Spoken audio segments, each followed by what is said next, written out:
What's up? What's up? What up? What?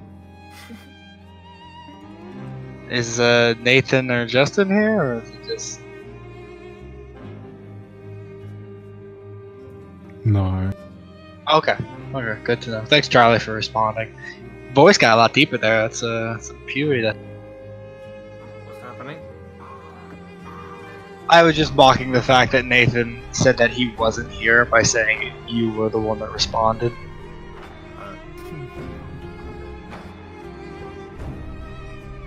My comedy is wasted on you. Okay.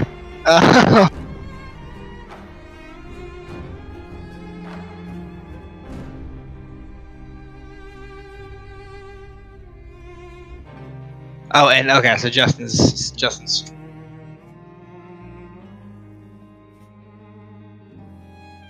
dream.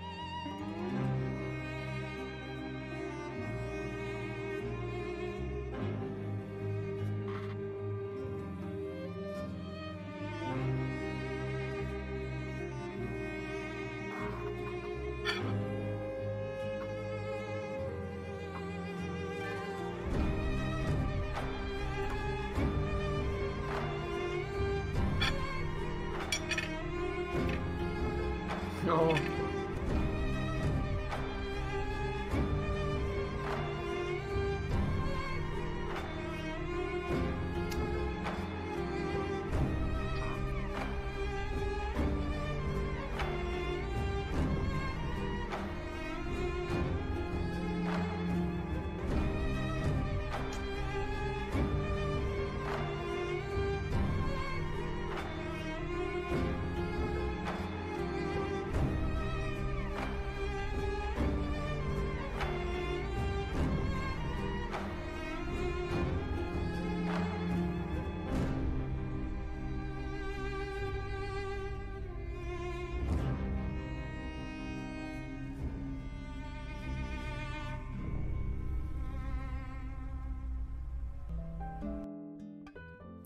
Hello everyone, my name is Notepad Anon and I write games for fun.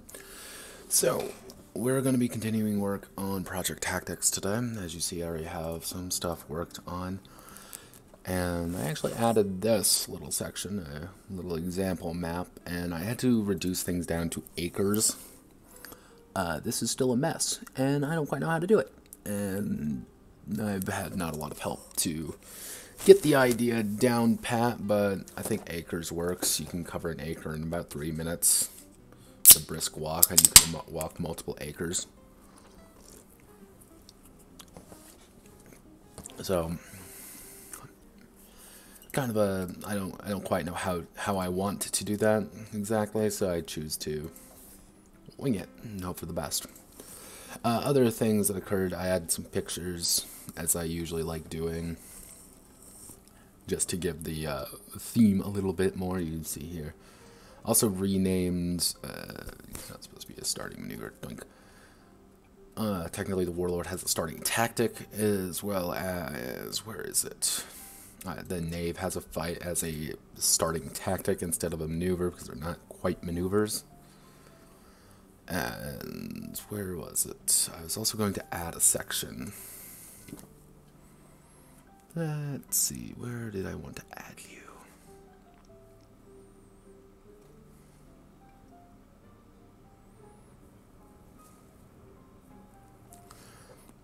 Yes. So this is how I'm going to be doing advancement. The basic gist is that each class has 2 sets of advancement. Have Path 1 and Path 2, all culminating kind of like an ultimate ability for that specific class. And in pretty much every level up you can invest in the next tier. Either go left or right on let's say a tree, I guess. But either left or right. Or select one of the ones before. So kind of getting the idea of, oh, I'm a rank 3 knight. I have rank 3, 2, 1 on all of my knight abilities, but I'm only a rank 1 bishop, for example. So I only have the rank 1 abilities for my bishop. So I have to continuously level up both to get what I want. I'm doing this for three reasons. The first major reason is so that characters are incentivized to level themselves up a little bit more and not just go down steamroll a single path that they want, but kind of diversify themselves, because you invest if you invest everything in one go, you're not going to get everything, and you're not going to be as strong as diversifying yourself a little bit. Secondly, options. Like when players actually have options, and you can actually get quite a few different setups depending on where you go. And finally, I want the reward, that kind of ultimate reward, to feel like you've earned something quite a bit, because that means you pretty much invested. It would be if we're doing 5 on either side, so that's 10, 11, about 11 skills in general, 11 advancements in a single class. Kind of ignoring your other one, and you still get something. So I want players who diversify, as well as players who go full ham on one thing, to feel rewarded. That's my key goal there. And so, side note, splitting the squad. There is a situation where the squad must...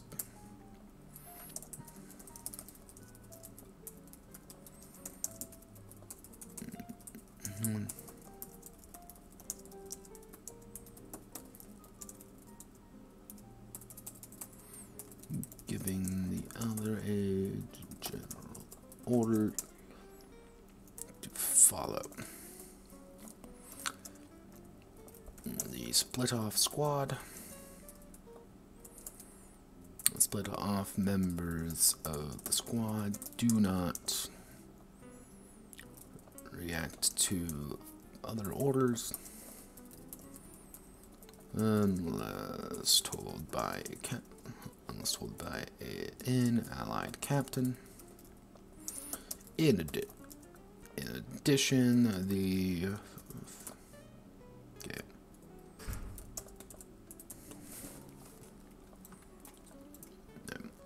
pretty much the idea of splitting the squad is you're splitting off a chunk of your forces, so you only have a smaller section of them that are available to you at that one point.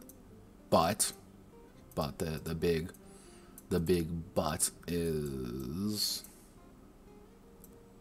you're not gonna let me do this, are you?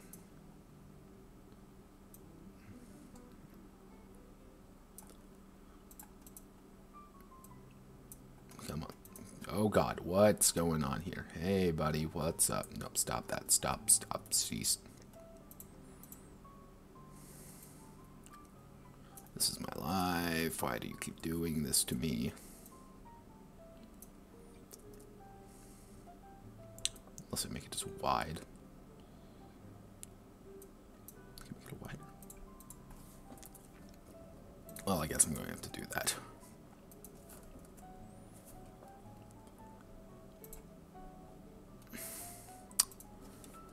There we are. If we're doing that, I guess I should just do this. There we go. Two sections, tactics have their own page, maneuver and conditions have their own page, and then we go down to battlefield and view. And alright, so now we do the veterancy and advancement. So 5 tiers of advancement for each class. And then we get to work on the very unfun part of convention, of upgrading your troopers. That's going to be the long one. Well, that's our goal today, is getting this entire section done.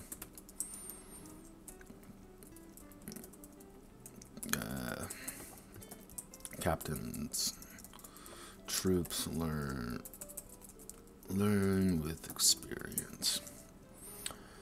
My fighting in pitched battles, fighting squads, and living to tell about it. The squad will gradually gain experience, and be able to advance themselves in with their skills and abilities.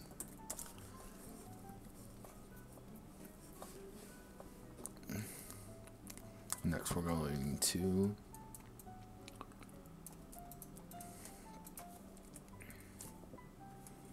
one, two, three, four.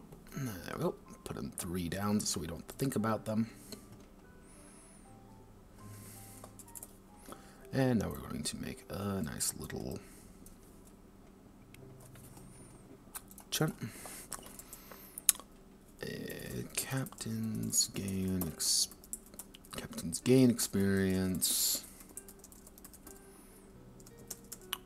Captains gain experience when they successfully lead a battle.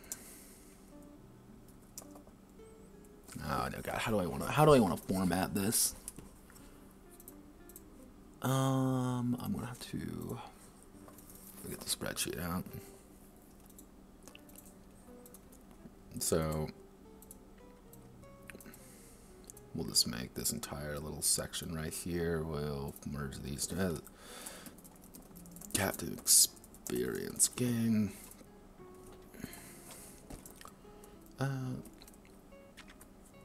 Participating in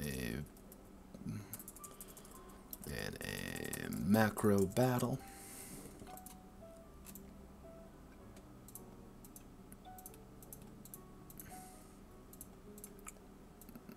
There we go.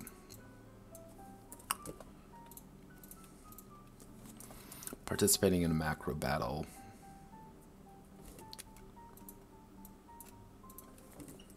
Event experience gain. So what other successful kills in a micro battle?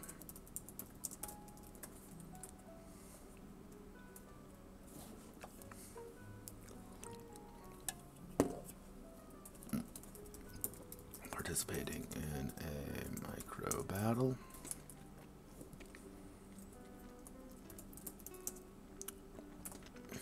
So let's see, actually, routing a squad, destroying a squad, successfully dueling a rival captain, successfully fleeing the battlefield, each trooper live at the end of the battle. Each trooper alive at the end of the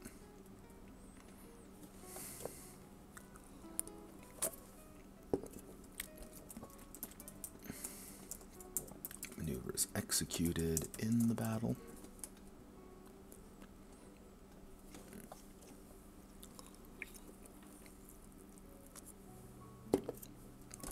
Alright, so let's see. Participating in a battle, 1-1. Routing a squad, we'll give that 1. Destroying a squad, 2. 2. 1. We'll give it 1 for each trooper alive, so that's going to be kind of your main one. So keeping your boys alive is going to be valuable. And then 1.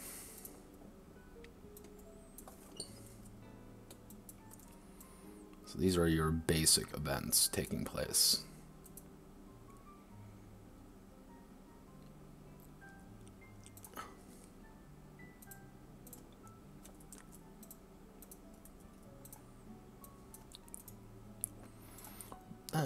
Data, create filter, A to Z, data, turn off filter. So it's storing the school. Oh, ring-a-ding-ding-ding. Hello, how are you? Hello, phone. What do you need? What do you want? Nothing. You don't need anything yet. Remind me later.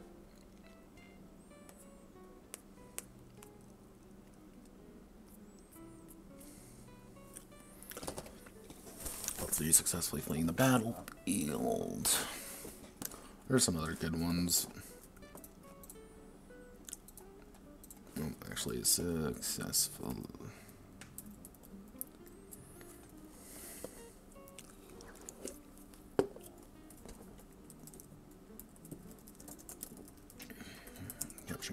battlefield objective.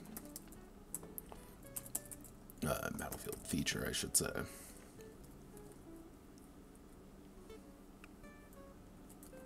Yeah, there we go.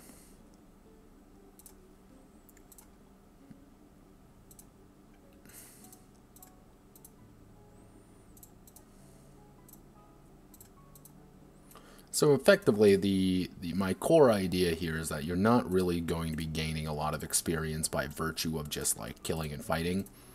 You have to gain experience by actually leading your troops into decent battle and not getting them killed ruthlessly. Because you see, you know, destroy a squad, 2. Successfully doing a rival captain, 2. Alright. But it's like participating in a macro battle. Participating in a micro battle gets you 1. Routing a squad gets you 1. But your big one is each trooper alive at the end of the battle. So you want to keep your boys alive. The more you keep your guys alive, the easier it is to continuously gain experience. Because, again, that's how you become a good commander, is making sure that you are a good commander and not getting people killed.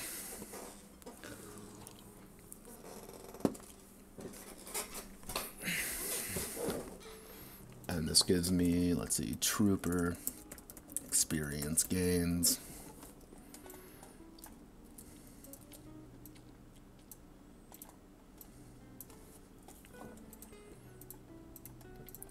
Actually destroying a squad.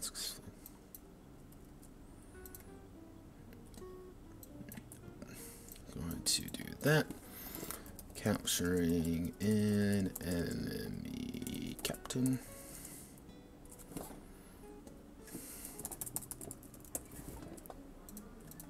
Capturing an enemy captain. Capital. There we go. And now trooper experience gain. So let's see. So first off, surviving the battle, 1 experience. Successful maneuvers completed, 1.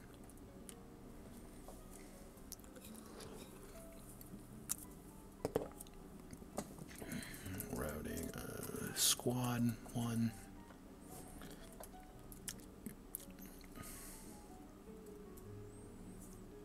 And destroying a squad, 2.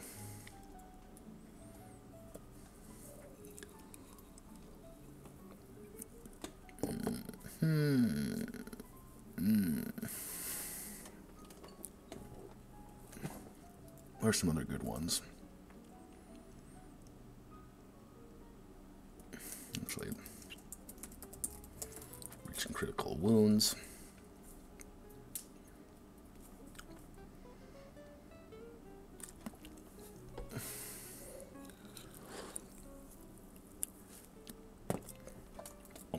Squads engaged.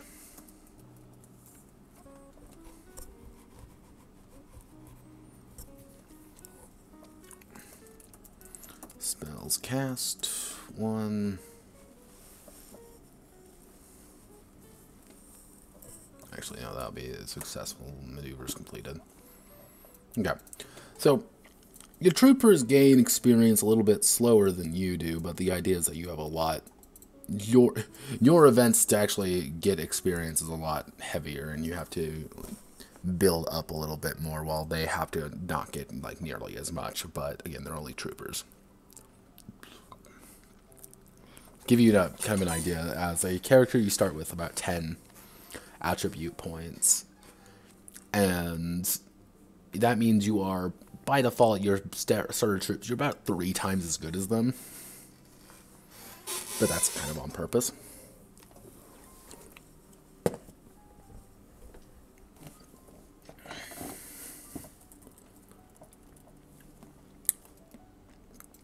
Alright, so we want to do data, turn off filter, data create filter, A to Z.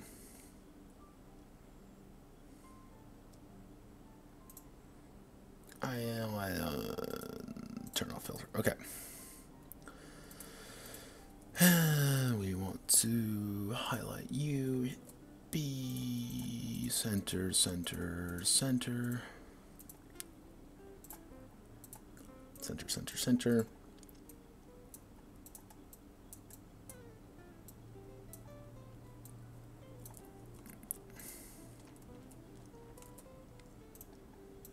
Paste unlinked.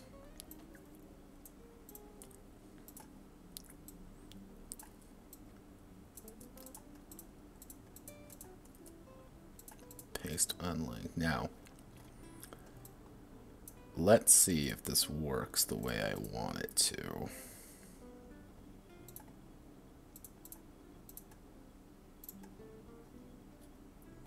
So I want to select both of you. I want to format, and I give no promises of this working. Absolutely none. Where are you? Line spacing. Where are you?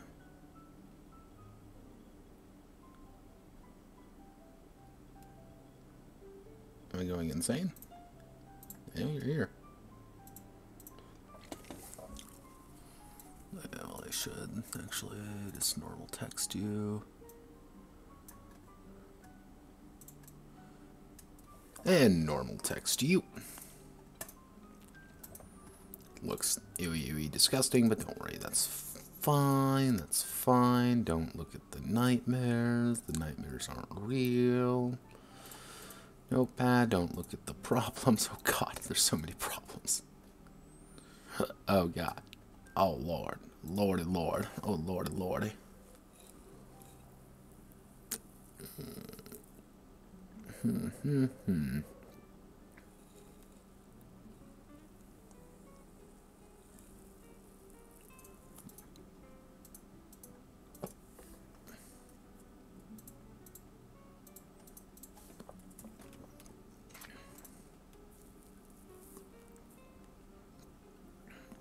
Let's see, will I be able to do this?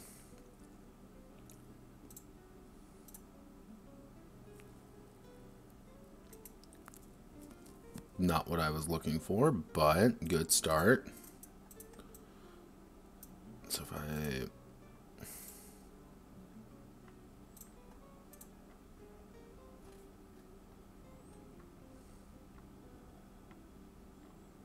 I don't know why you are doing that. Okay. Okay, so what I'm going to have to do is the really jank way of doing this. So let's put you right there. Move you off to the side so I don't got to think about you. And I want to select this entire thing. Delete. And then delete all. I said delete all of you. Delete. Go away.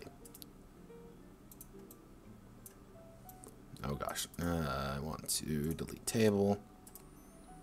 Delete table. Paste unlinked.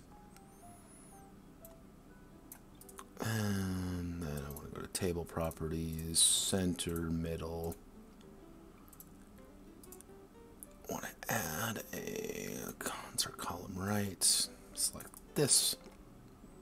Table properties 0, 0.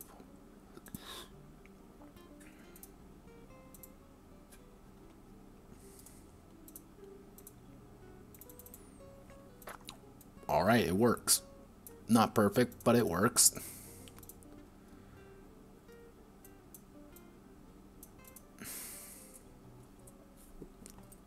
Actually, I'm gonna... can I get you one more up? Yes.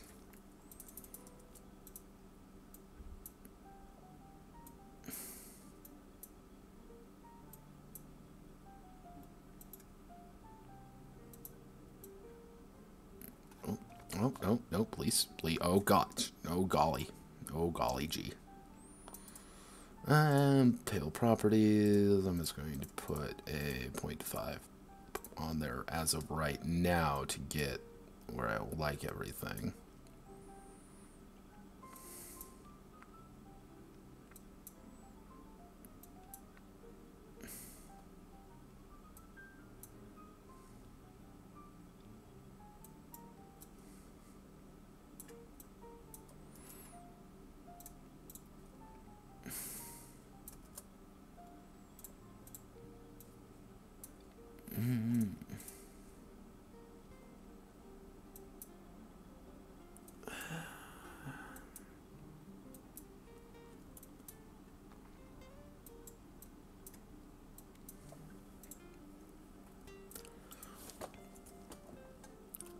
So since that's done, what we can do right here, table of properties, 0 point, and voila. If I had it my way, I'd be able to go to table properties and then like point the 0.5, but then that makes everything 0.5. So, but here we go. This will work. Okay, there's the table. And captain gains experience by participating in the battle as well as successfully guiding their troops. Victory. Well, troopers gain experience primarily by participating in the battle and surviving it.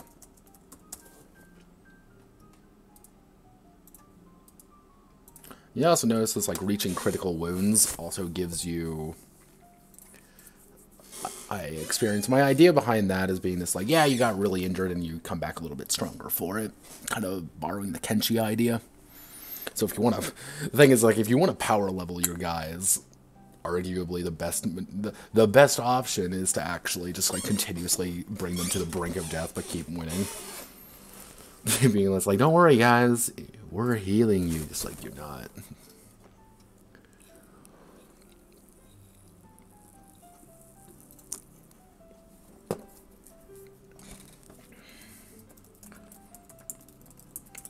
Captain advancement.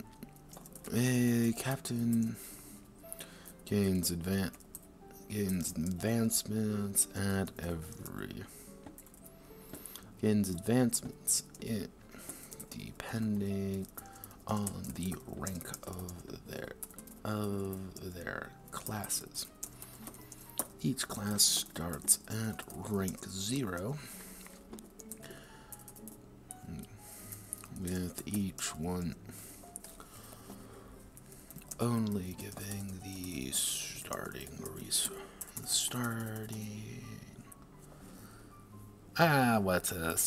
maneuvers and units available to them.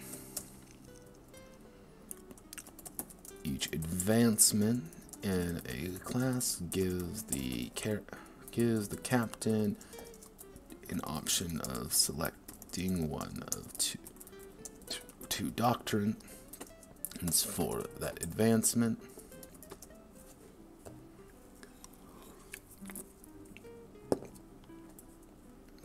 For that class,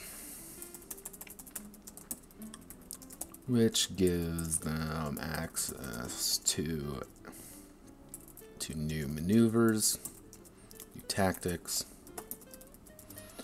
and upgrades the units they are able to recruit.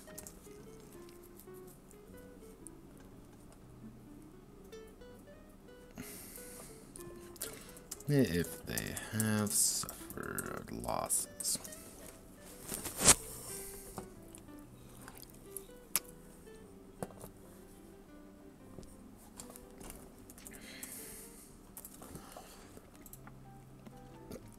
And then we go back here, and we're going to take the same idea, we'll paste it right down here, and rank, advance, rank advancement cost. So 0, 1, 2, 3. Select all of these, go all the way down. We only need to have 5 ranks of each, so we're going to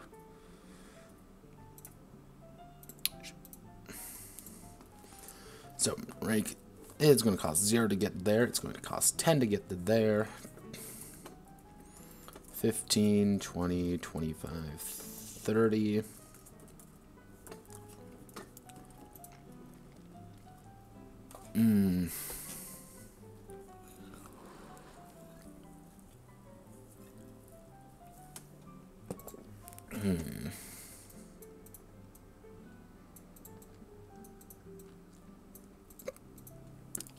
So to get to rank 1, you need 10. To get to 15, then we have to assume that it resets. So arguably, if you keep your entire squad alive, your initial 5-man squad alive,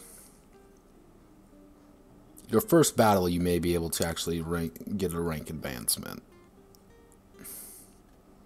Because you keep the entire squad alive, so that's 5. You get 6. 7, 8, 9. Possibly you can get 1 rank right off the bat. Kind of about a rank every other battle after that, depending on if you do well or don't do too hot. You know what? I think 15, no, 10, 15, 20, 25, 30. I think that works because you're going to have...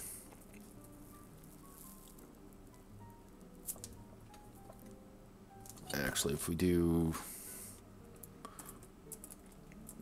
rank 6, and we'll call it 35, that's going to be kind of your final rank.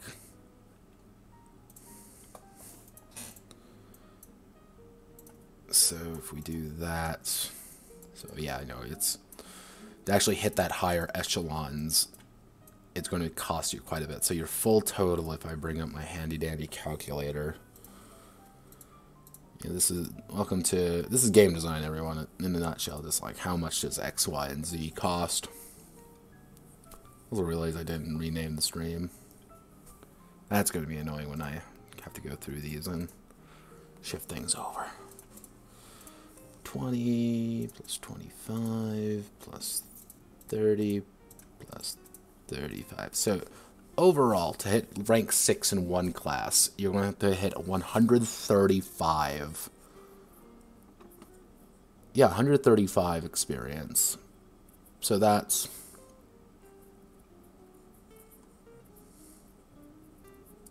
Let's assume, again, let's just give a basic assumption. You get about, we'll say 8. 8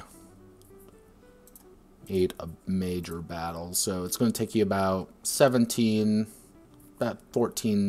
16 battles to hit a max level in a single class. And that's just if you focus on a single class.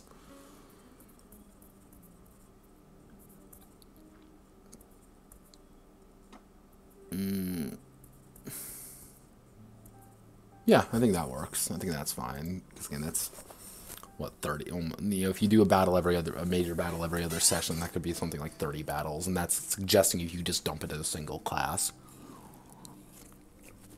And most likely players would want to diversify themselves, so you're looking at like 30 plus battles to actually get. You're looking at upwards about 30 battles. And that's if you keep everyone alive every battle, which is going to be a pain in the ass.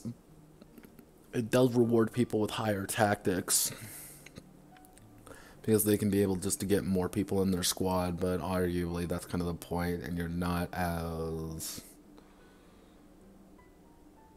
But you're not going to be... If you have super duper uber high tactics, you're not going to be able to do that. And what I can do is every rank you get 1 attribute. Yeah, every rank you get an attribute point. Attribute point gain. Actually, no. That's dumb. It's dumb to put this in a table. So...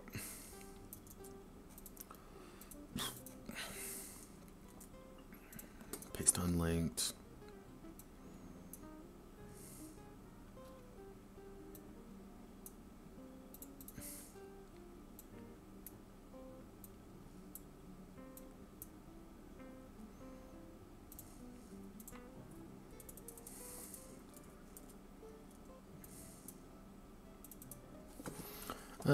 Captain rank costs.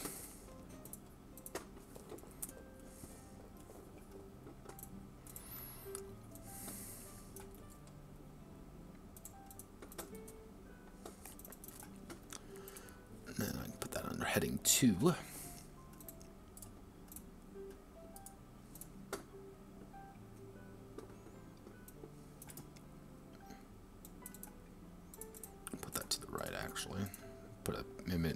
base image right there. Go away. I don't need you yet.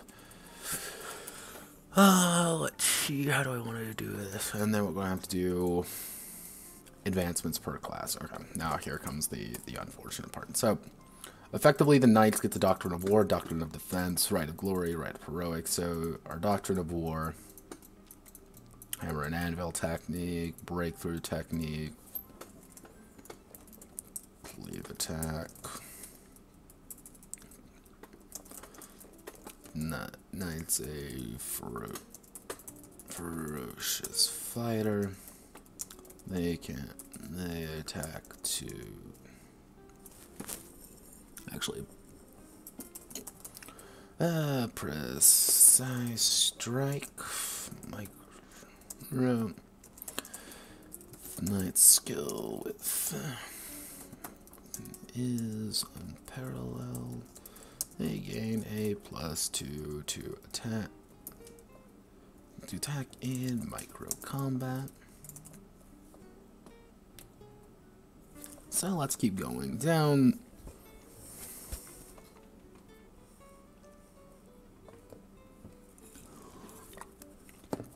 Actually, that's quite a far way down. So I'm actually going to make that a +4, a +4 to attack.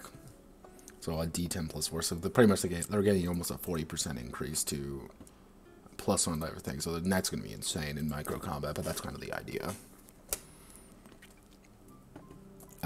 Valorous strike. And we're going to call that attack 14. Actually, what I can do is attack 17. The Knight Squad strikes. Moves in organized and deadly fashion.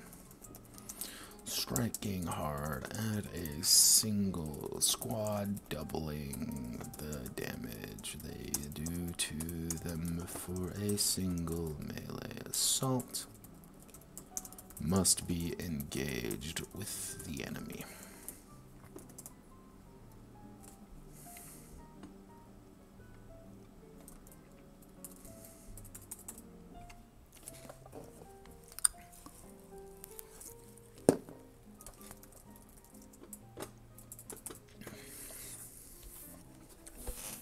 So Doctrine, if I'm a big warrior man charging, pretty much the Doctrine of War, the entire idea behind that one is that you are pretty much leading your troops to kill, fight, fight, kill, die in the name of glory and victory. Oh, yeah. Overwhelm.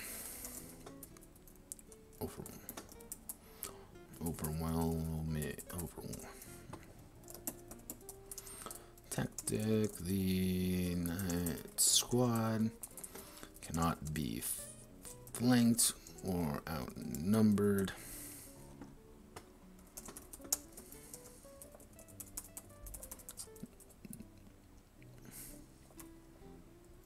So pretty much they aren't getting the bonuses for outnumbering you or having a bigger, pretty much flanking you with overwhelming. You pretty much become this ultimate. No. So I'm going to call it over.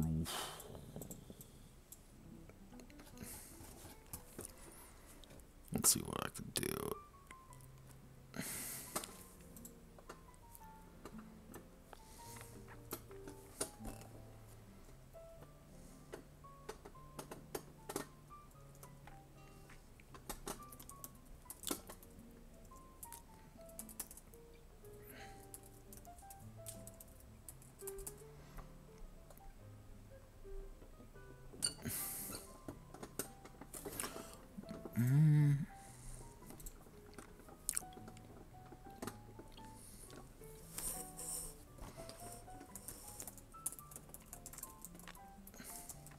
Fight, kill, die.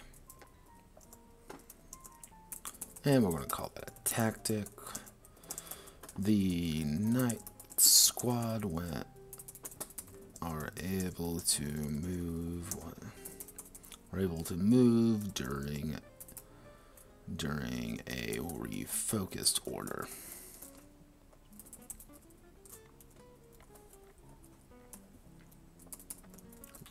Keep moving during a refocus order.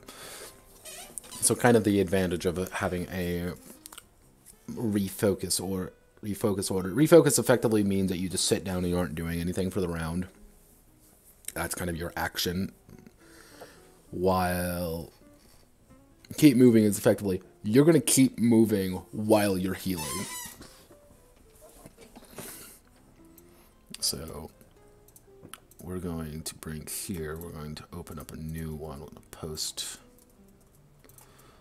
you right here, and we're going to make that.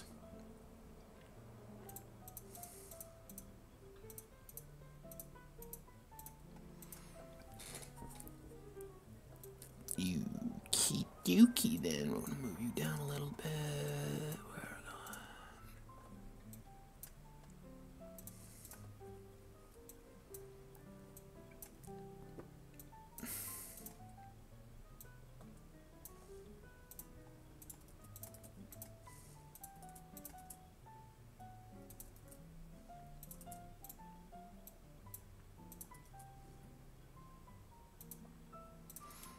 Valorous Strike, and keep moving.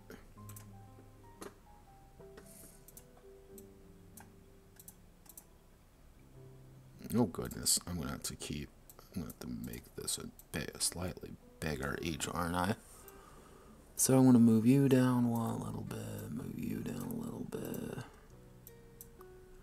Nope, didn't mean to do that.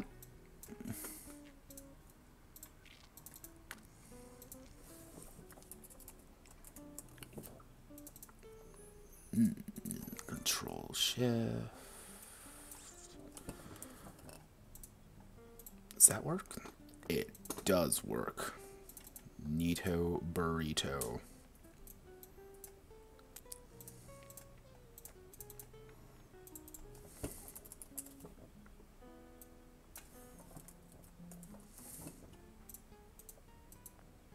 I know I'm going to actually have to put a section in effectively like how to make your own. Like your own one of these just for fun.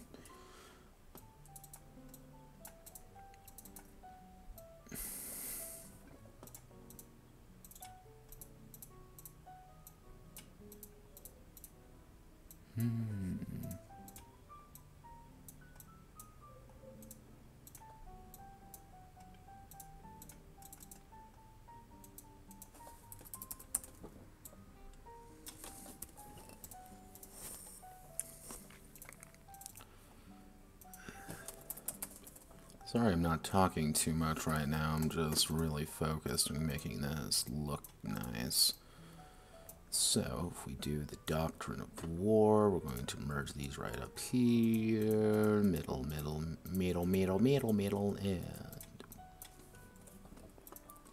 boom. Okay, cool, we got one. What we're going to do is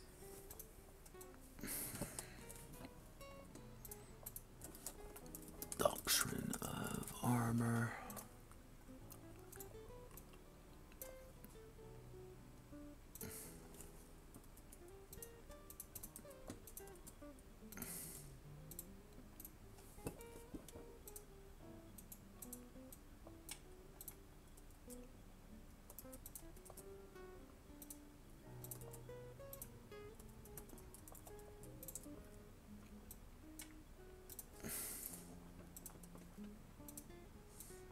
I'm going to have to do this the old-fashioned way.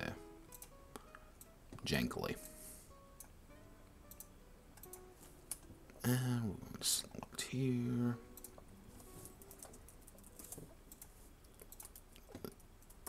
The Knight. Rank. 1, 2, 3, 4, 5.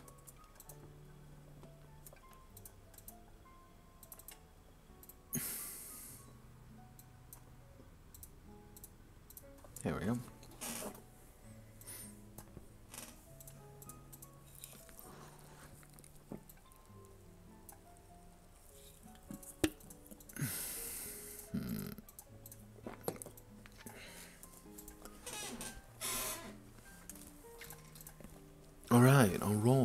Alright, so we got the Doctrine of War. That means the Doctrine of Armor now. Doctrine. Turtle Formation. Tactic. The Night Squat can move at half speed.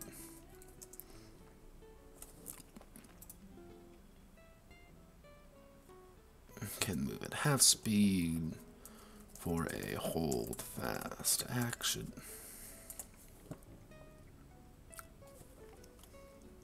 Actually, if we want to make this look correctly, we have to do that. Control C, Control V. No, that's not going to work, so we're going to have to...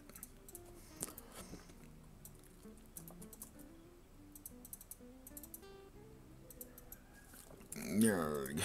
There we are.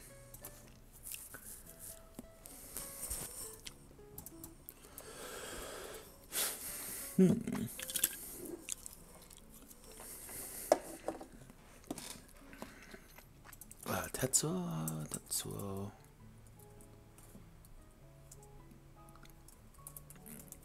Roman legionary tactics.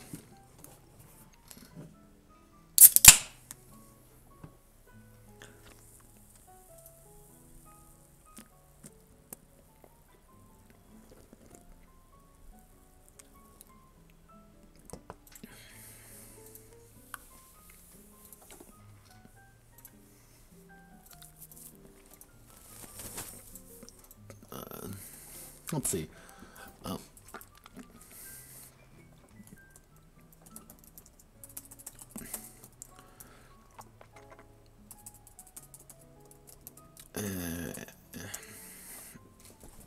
What's a good way of wording this?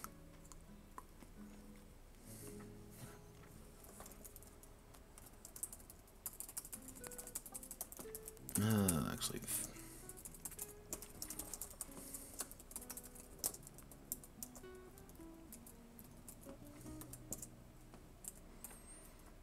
Let's fight to the last. This is it.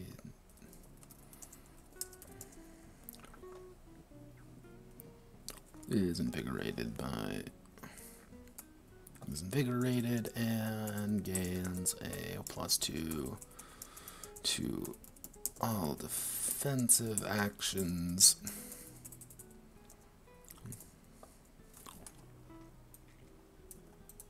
And it's actually, let's say, +4 to toughness.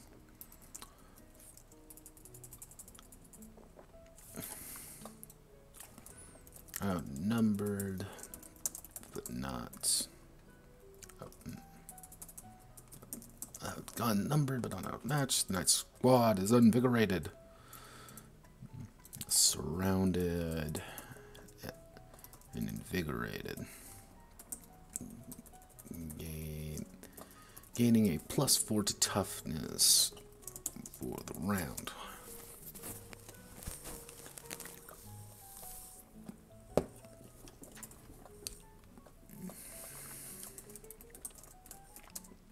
Shield Bash Micro. The Knight can easily smack an opponent with shields. Send that to stun them momentarily.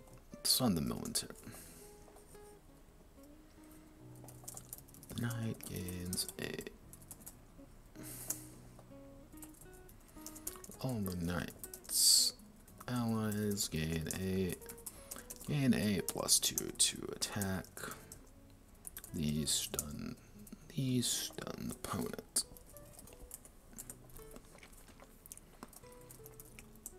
Armored up.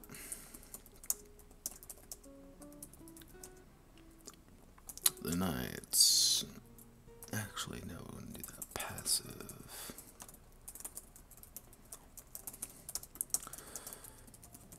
Knight's meticulous.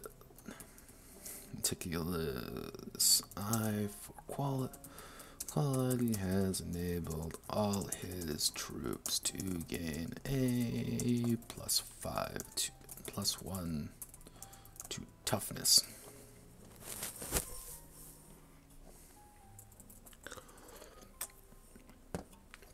+1 damage resistance to their armor. Actually, yeah, gain a +1 damage resistance to their armor. I've been thinking about how to do equipment. One thing I'm thinking about doing is obviously the player characters get captains. They kind of get a more extensive armory of things that they can play around with, just because they're going to be in micro combat a little bit. But the soldiers themselves are going to get a really basic amount of things like hand weapon. You know, it's going to be like hand-to-hand weapons, spears, slings, bows, crossbows. Like kind of a basic one that they can say, you know, X, Y, and Z. And each of them have a slightly different effect. But one thing with armor is the heavier your armor is, the lower your dex is. And that means, again, if you are a heavily armored super knight and you're walking, you're going to be waddling everywhere. And that means your entire squad's going to be slowed down unless you get abandoned off to the side and then suddenly your squad's doesn't have your armor. But you're trading that out for damage resistance. So your archer squad doesn't want heavy armor because obviously their dex is fundamental to their damage. So you don't really want your heavily armored super archers to worry about that. But that's kind of I have the basic idea of how I want to do that. Kind of like each tier of troop have the option of selecting something up. Like for example, the infantryman, how I'm planning on doing that is going to the outrider versus sergeant. And the sergeant can have heavier armor and has a kind of a wider variety of equipment they're able to receive. And you can say, okay, my sergeant now all my sergeants have medium armor or they can go with medium armor or heavy armor. But again, if your sergeants with heavy armor, they're going to move a little bit slower. Your infantry can really only have medium armor at most, just because they're not trained to have that heavier armor on, and even then, again, they only have like 1 dex, so you're going to be moving very slowly. Because again, you're working with guys who don't understand armor very well. So yeah, having kind of this armored up, you know, +1 damage resistance. So let's say the entire squad takes 12 damage. This is an example. And let's say the knight applies that damage to his squad, but anyone with damage resistance, he takes it off the top. So like, oh, I'm going to put, you know, this guy has 3 damage resistance. I'm going to give him 3 damage. He doesn't take any damage right off the bat. That's good. We don't have to worry about damage for him. On the flip side is it's one of those things of if you have to assign more and more damage to him per round, that damage resistance is still reducing the overall damage, but it's one of those things with like a precise strike or a bigger ability is going to start crippling a certain troop. And honestly, if I was a game master and I saw like, oh, I'm just going to continuously put it, you know, spread it around my entire force, is either A, my guys just aren't doing as much damage as they should. Alternatively, it's all right, let's, you know, do a precise strike, and suddenly one guy who has 3 damage resistance taking 15 damage, he has to reduce it by 12. And suddenly it's like, well, he's taken 12 damage and he's critical now. So that's kind of the doctrine of armor is very much all about reducing the amount of damage your guys are taking at the cost of their damage. So that's actually 2, 3, 4. I need 1 more for 5.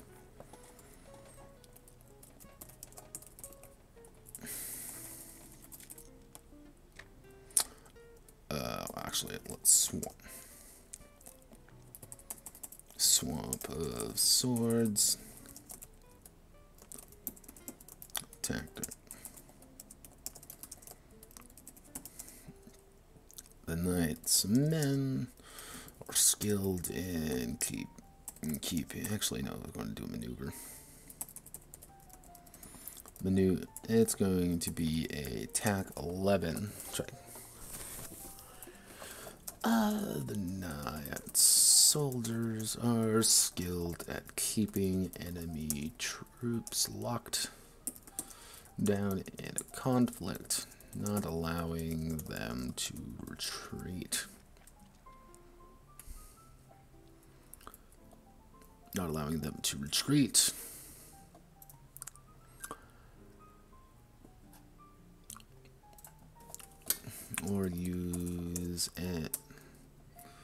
Or use any maneuvers to force them out of an engagement. The squad must be engaged in combat. Melee combat for this to take effect.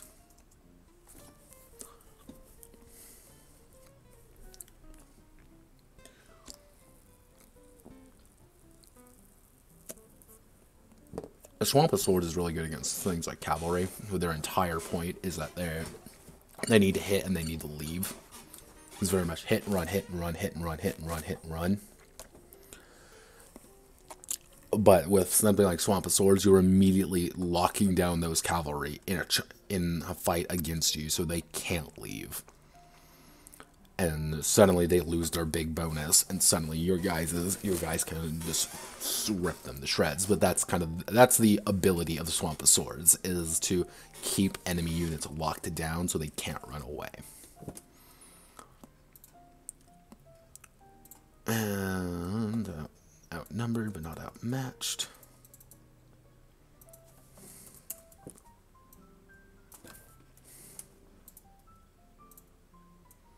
Shield bash.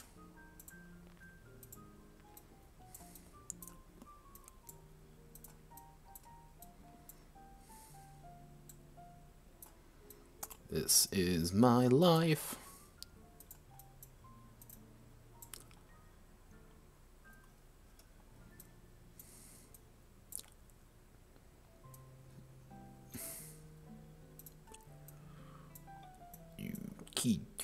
We want to do that. We want to do that.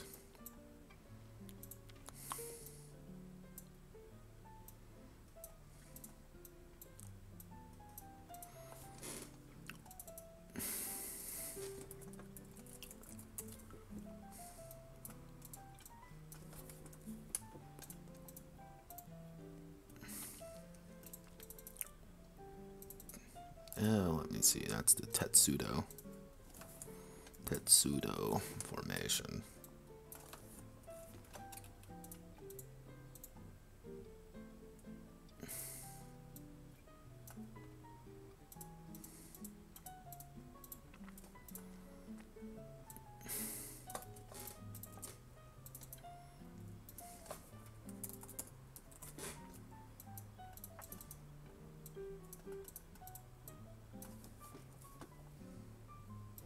That's kind of also one of the advantages of having knights, is that, or like mounted troops, because you can kind of mitigate some of that, armor penalty that you would normally be taking.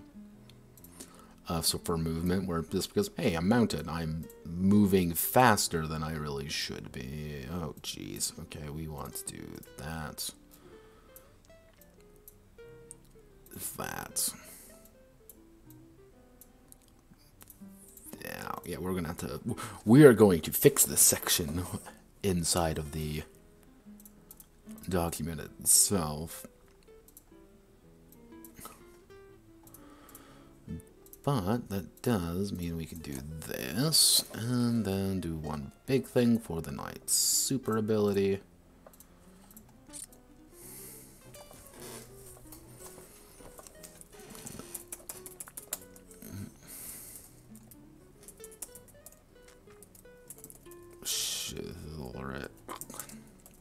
intent.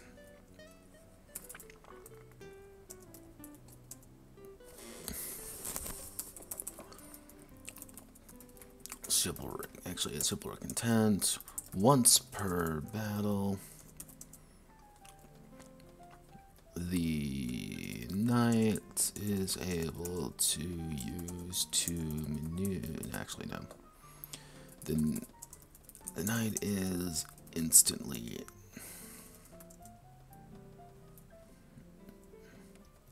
able to actually what's the, how do I want to do this? Because again, the idea of the knight is that you're kind of you're a soldier in the front line, you're this kind of heavily armored dude, you're doing things up front, dealing damage to people, but you're also kind of designed to assist with your allies to keep them alive. So what would be the most optimal route?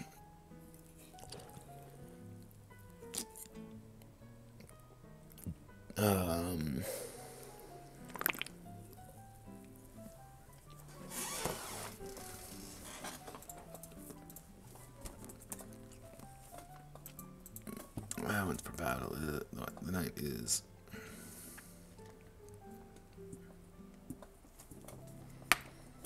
able to, actually we'll just do instantly succeed at any maneuver and make a order or tactic.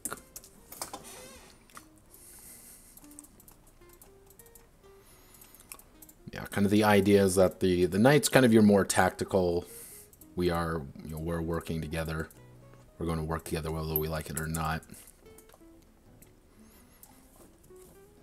Chivalric intent. So.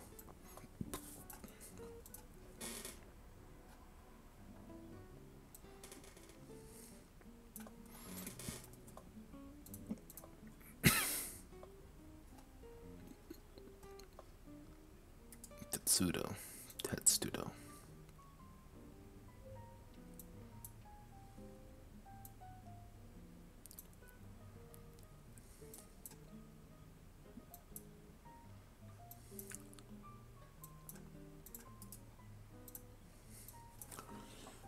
Select you, move you all the way up. Select you, move all the way up. Select you, move all the way up.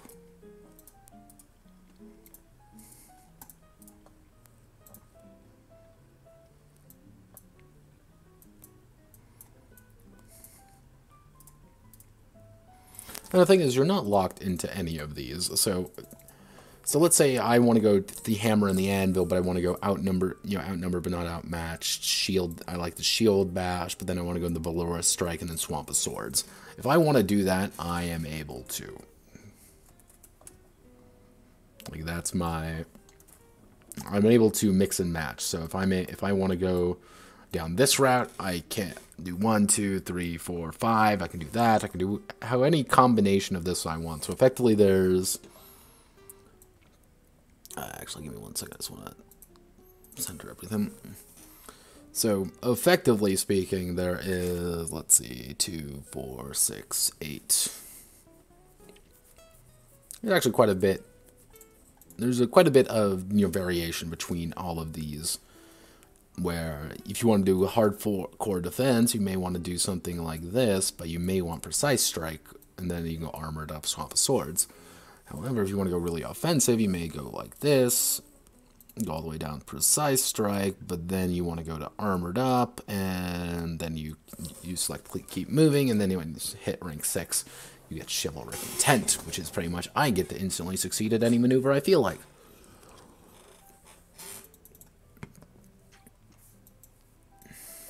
So that reminds me, I gotta make you normal text, bold you.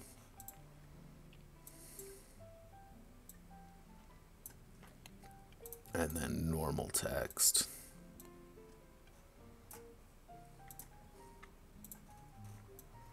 Hammer on the end. Oh, nope. Hammer. To the anvil. Breakthrough. Outnumbered, but not outmatched.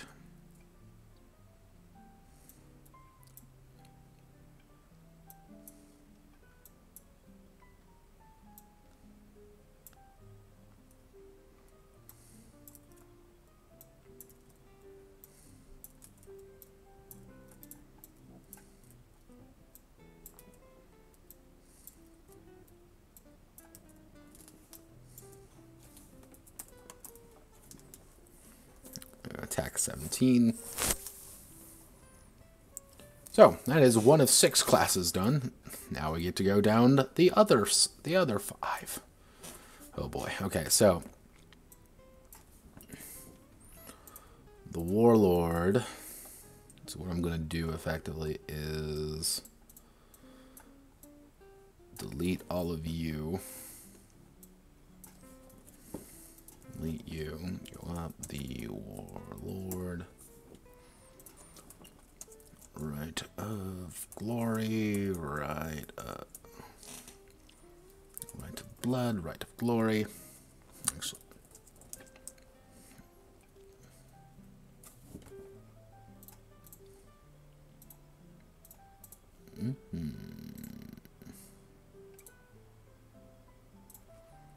Alright, for Rogues, Right of Glory.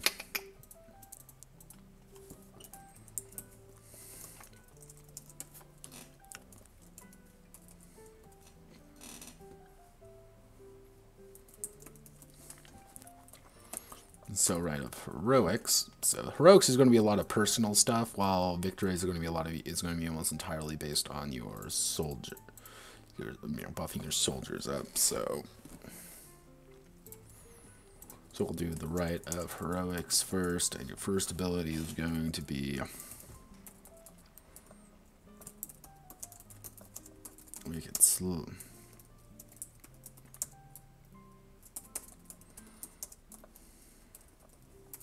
Micro. Warlord's attacks are especially damaging and deadly. They deal +2 damage. They deal +2 damage.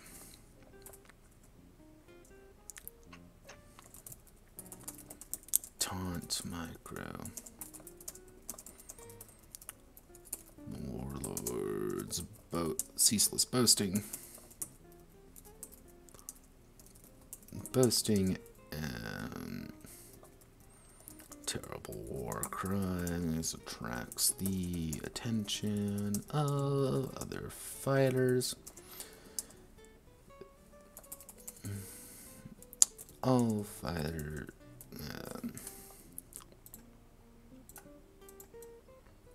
Actually, no, War Cry. Actually, War Cry Micro. The Warlord inspires his fellow captains into the heat of battle.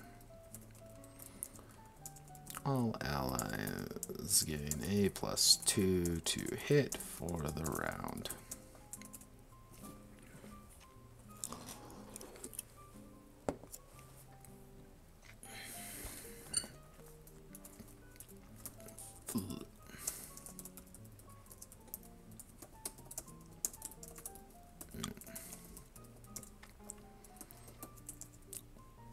Attacks 2 targets at once. Once this round.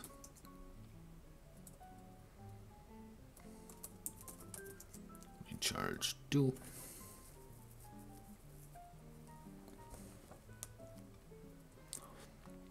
Warlord can attack up to 2 targets every turn. 2 nearby targets.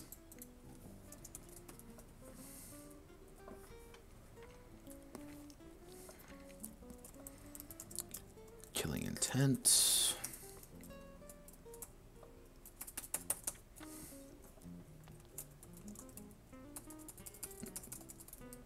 Glory.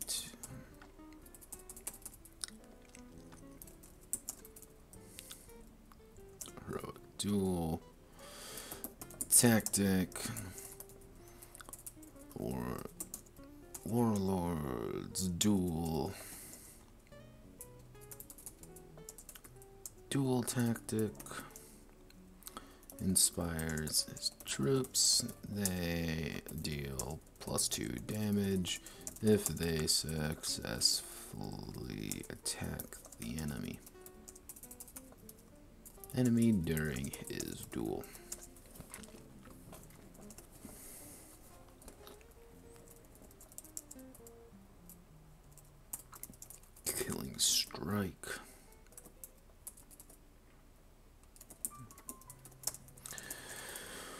The warlord dives onto an enemy trooper, instantly placing them into the critical state. This can be used once per combat. So yeah, the Rite of Heroics, the entire idea behind this one is that you are pretty much making yourself out to be a lot more, pretty much a lot stronger than everyone else. Because the Warlord's kind of big gimmick, you could say, his thing is that you want to kind of buff yourself. You're either buffing yourself up to make yourself way stronger and kind of carry the squad on your back, or you are wanting to deal with the, or you're pretty much making so everybody around you can kill things faster. Because you just hype everyone else. It's either you're a hype beast or you're a murder machine. There's no in between with the Warlord.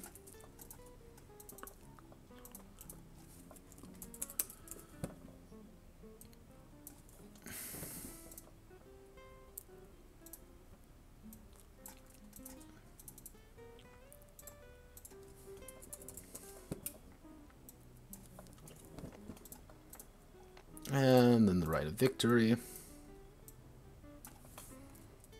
Rite of Victory. Ceaseless Advance. Attack 11.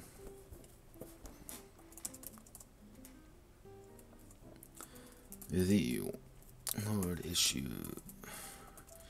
is a devastating assault on the enemy, pushing the squad as well as the opposing squad 1 unit, actually one unit in any direction.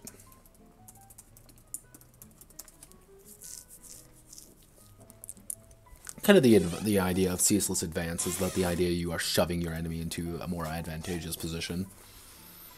So it's, hey, we're going to shove you guys into the heavy wood, where suddenly your cavalry is completely fucking useless, or we're going to shove you into the fact that we're now technically engaged with your archers, and your archers can't run away unless they use a retreat action. Or, hey, we're going to shove you into this really unfortunate, dangerous terrain area. Yeah, let's all die here. We're all going to fight and die and kill ourselves here, but hey, you know what? I'm better at this. Because of their next ability.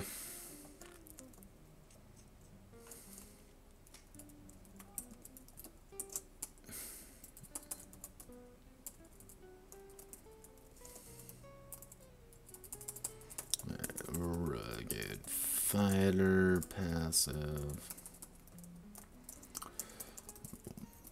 Warlord Squad issues a devastating assault on the enemy, pushing their squad as well as the opposing squad when needed in any direction.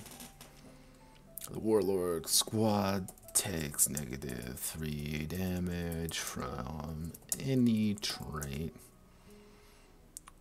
From any terrain, they are able to move 1 extra unit in any terrain as well. In rough, hazardous, or deadly terrain. Actually, rough, dangerous, hazardous, or deadly terrain.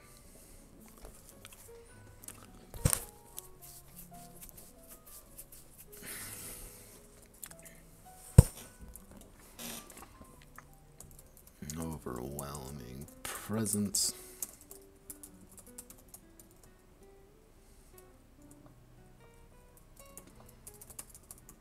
Passive.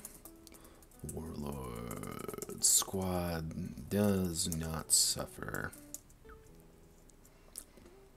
penalties for being outnumbered or being flanked. Actually, no, just for being outnumbered.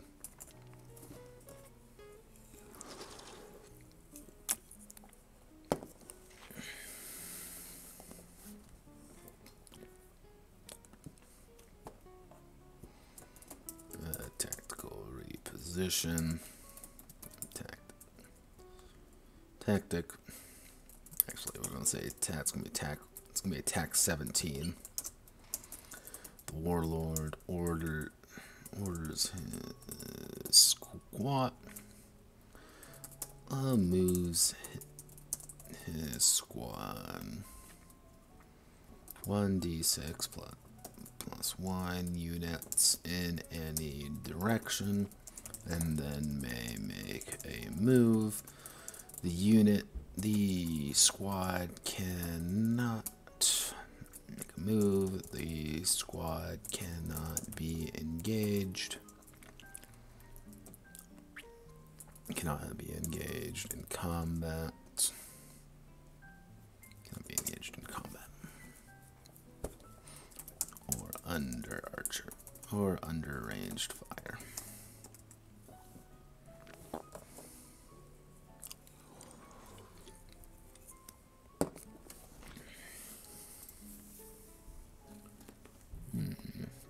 Let's see.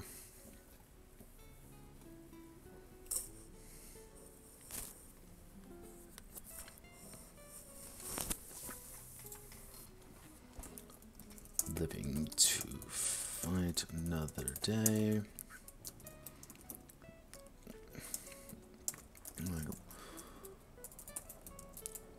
That would be tactic, yeah.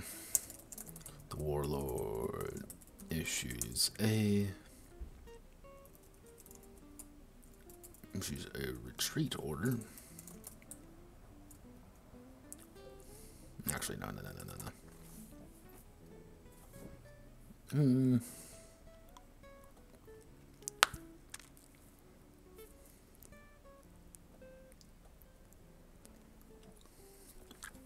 Actually, living to fight another day.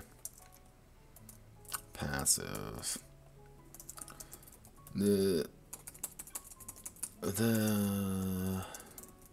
warlord squad. The warlord squad does not suffer damage for using the retreat order.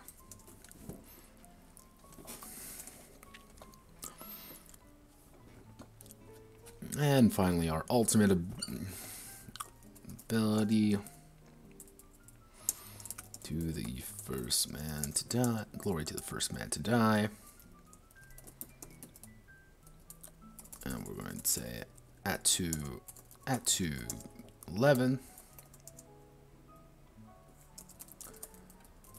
The warlord zeal and overwhelming presence have.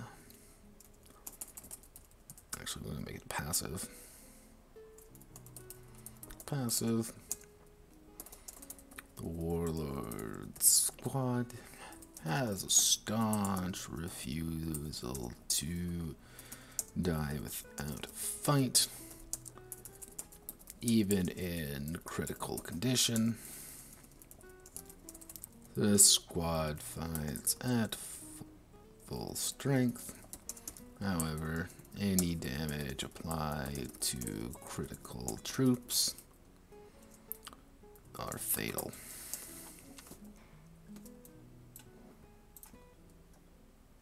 What that effectively means is that your soldiers aren't going to give up until the literal bitter end.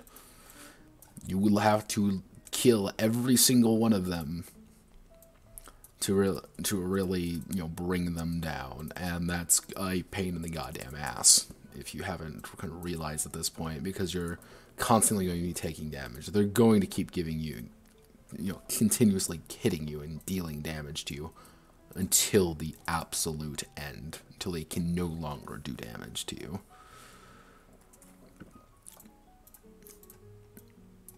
And that actually also applies to the warlord, so he pretty much doesn't go down until he's killed. Tactical reposition. position, and glory to the first man to die. I don't know why I'm not even gonna bother doing that one. And actually, no, it'd be you go down here.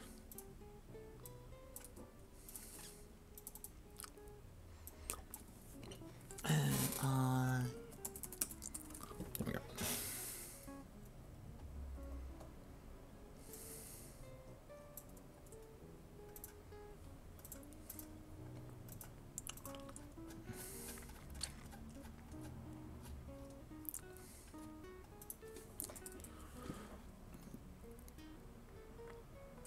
Now let's see if actually I can do this. Now this is going to be a jank maneuver if it works.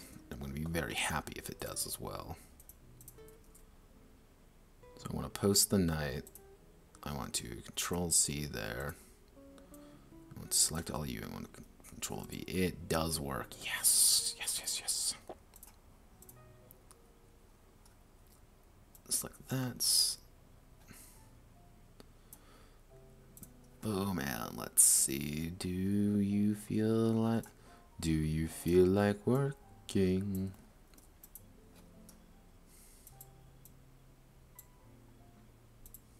I'll bump you up to 8. I'm gonna bump you up to 14.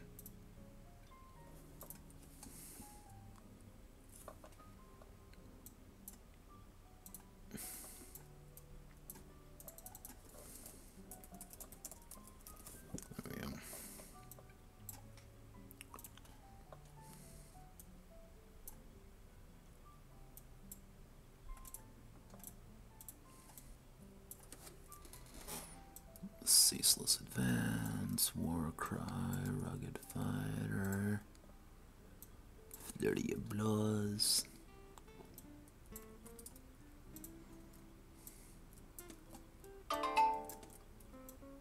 Living to fight another day, killing, striking glory to the first man to die. Hello, phone. What do you want?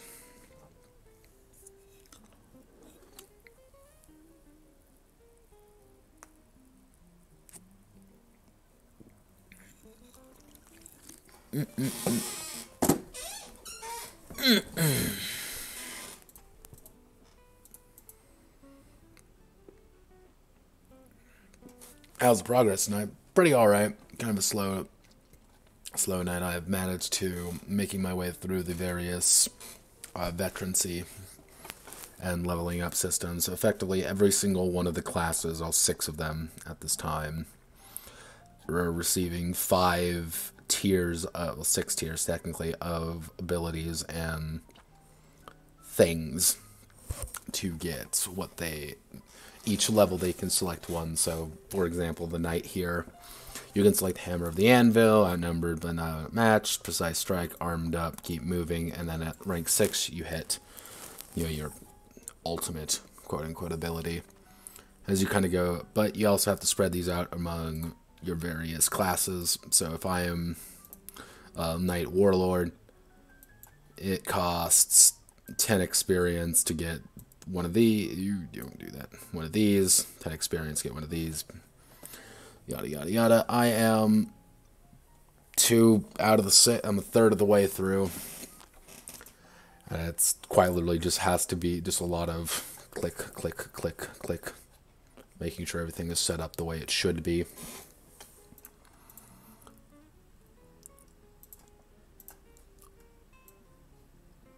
So overall, I'm looking at about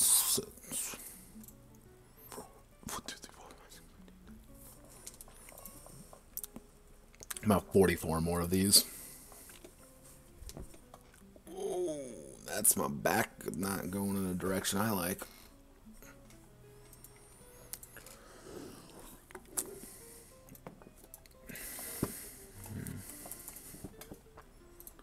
Then after this, we get to work on unit advancement, which is going to be fun. Fun! But I have the kind of the idea of how I want to do that. It's just going to be names, really. So we're going to do...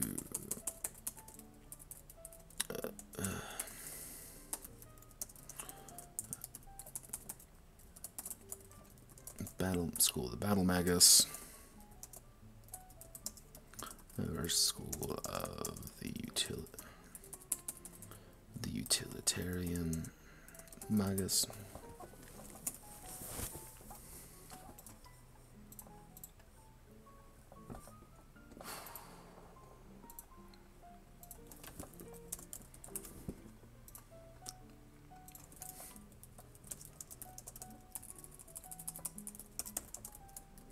Battle Magus, School of the Utilitarian Magus. Go utilitarianism.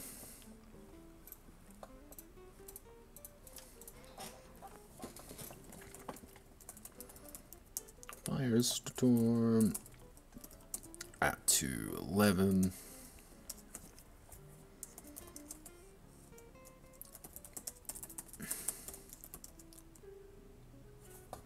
Actually, I should do Elemental Storm. Magus unleashes a devastating eating storm. A spell by calling upon a specific element. And that actually reminds me, since we're doing that, we have to go to...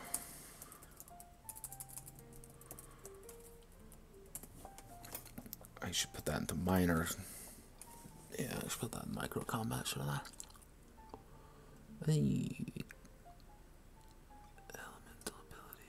Elemental abilities and attacks. I still thank my friend every single day for making this. We'll go here. We gotta scroll all the way up. Overall, I'm looking at probably by the end of this is going to be about 40 pages. 40, 45 pages of just things and stuff.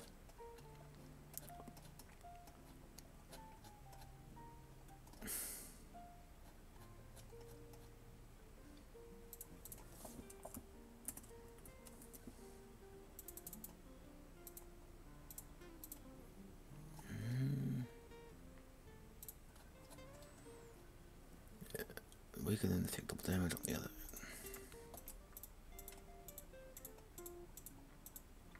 There we go.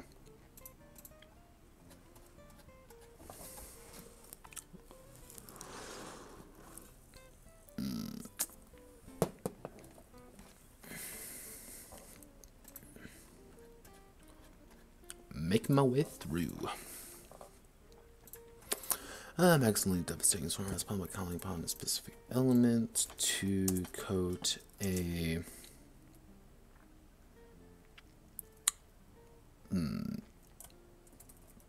caster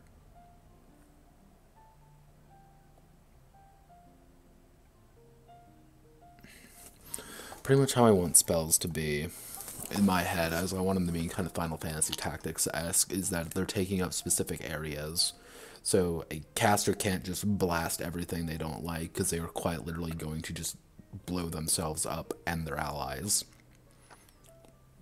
And so you have to position your abilities a little bit better. So I'm trying to see what the wording would be for that. Because I want it effectively to be every single caster you have affects the number of acres or units effectively you have access to, and how much you can actually spread your ability about. But that's also kind of the drawback as well, is if you have 5 casters plus you have to spread this ability among six units.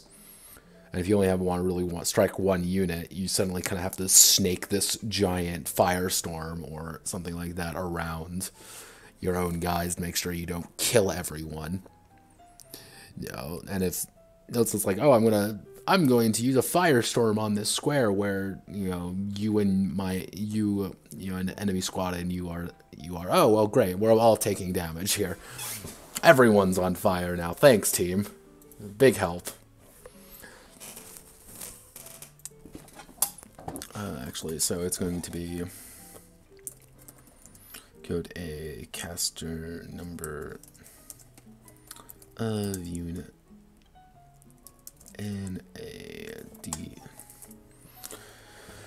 D10 plus add 2 damaging spell to all squads in the area.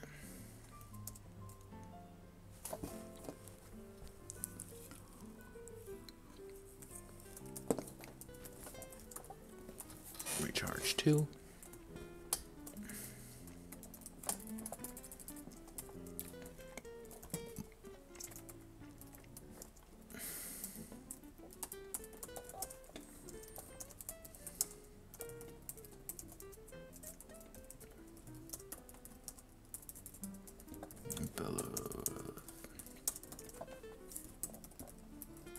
Destruction.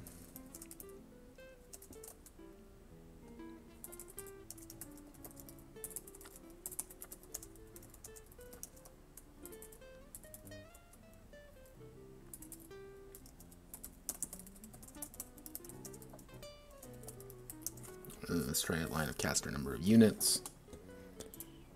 That's the wording I'm going to have to use for all these. That's going to be so awkward. The Magus unleashes a horrific bellow of energy and destruction in a straight line of caster number of units.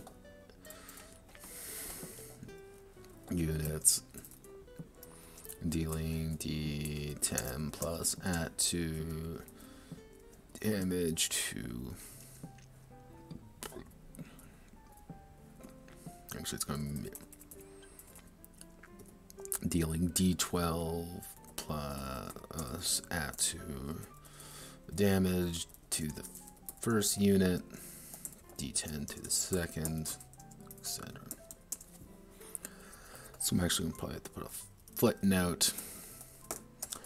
If a blast is 3 units long, D12 for the first, for the unit next to the caster, D10 for the next, D8 for the third.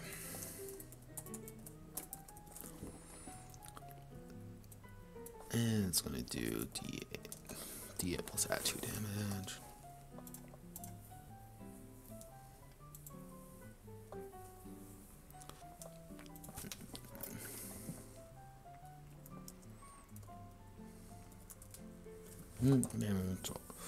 Damaging spell to all. Actually, it's going to be minus opposing add 2.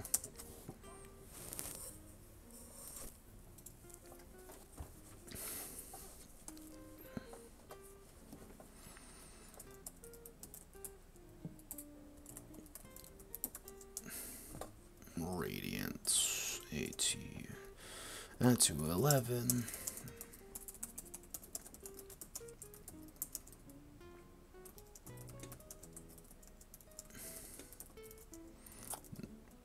Coats an area of 3 times cat number of units.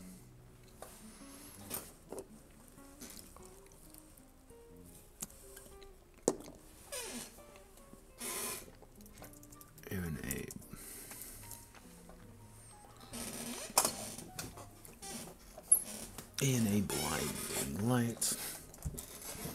I should actually put recharge 3.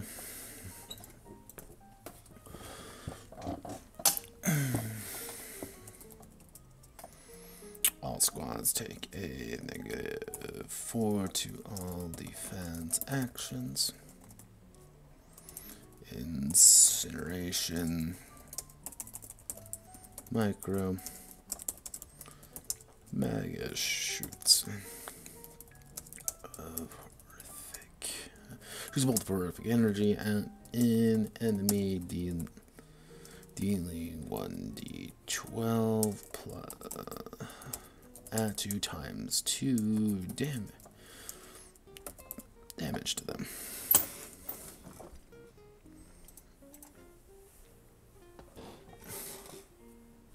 Ooh.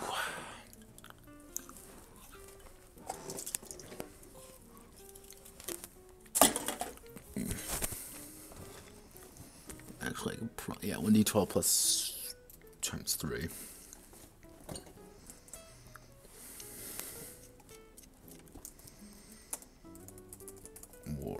magician. Actually, what I'm going to do is I'm going to put warrior magician right up here. Because my idea... So that would be 1, 2, 3, 4, 5. Yeah, okay. Warrior magician, passive. The Magus squad cannot be... Does not suffer a melee attack. Melee squad is not considered exposed during the casting of magic.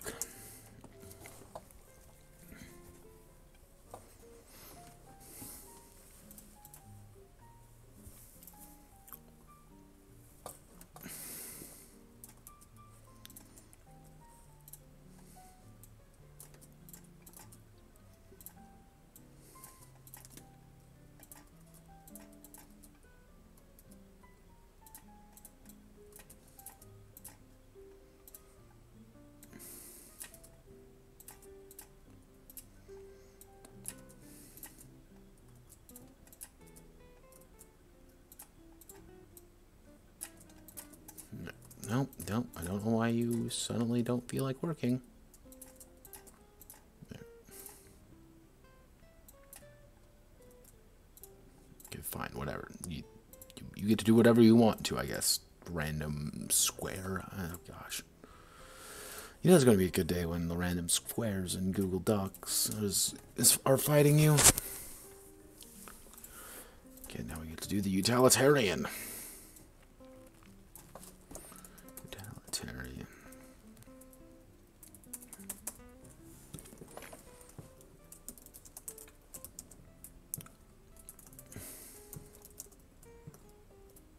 Shielding. Add to 11. The Magus designates number of casters. Squads in the surrounding area to receive a shield for the round. They cannot be hit by ranged attacks for the round.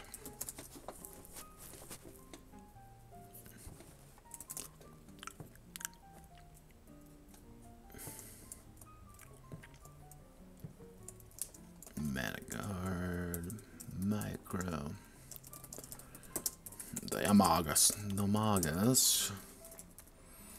coats themselves in a magical armor,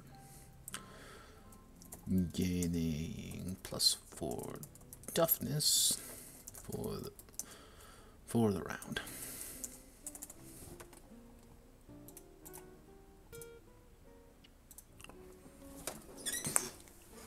I think I need something more.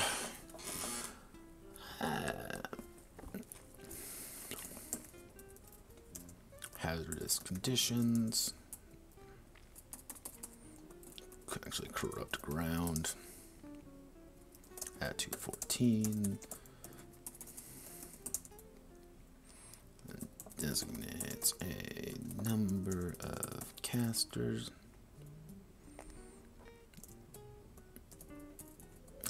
Units to raise the terrain difficulty by 1 step. Footnote: safe to danger, safe to rough, rough to dangerous, dangerous to hazardous, etc.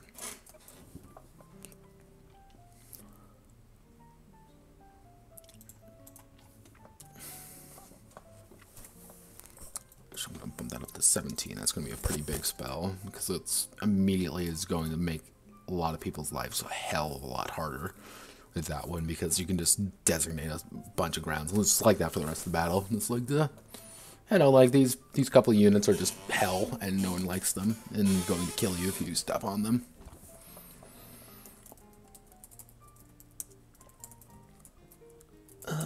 Let's see.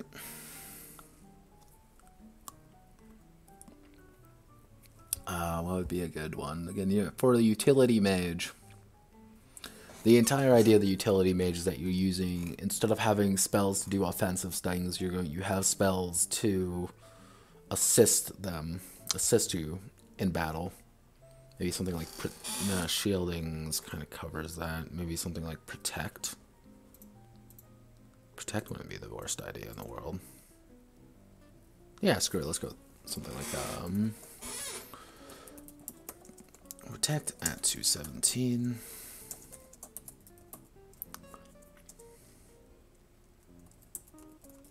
Designates a number of casters. Number of casters squads. To grant a +4 to toughness for the round. Recharge 3. Recharge 4. Actually, we'll do, since it's pretty a big one, we'll do 6. Recharge 3. I should recharge 2. Recharge 3.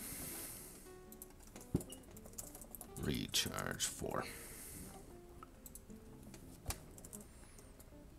And then we need our final one. What would be a good level 5 spell? This like ultimate awesome.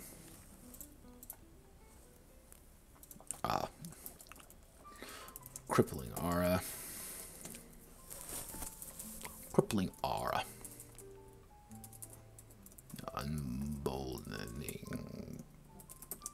aura. ATU 17.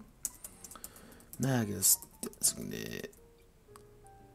It's a number of caster squads to gain a +6 to STR for the round. Recharge 4. Actually, I should put range ATU units. Range ATU units. Range AT range 1 surrounding units.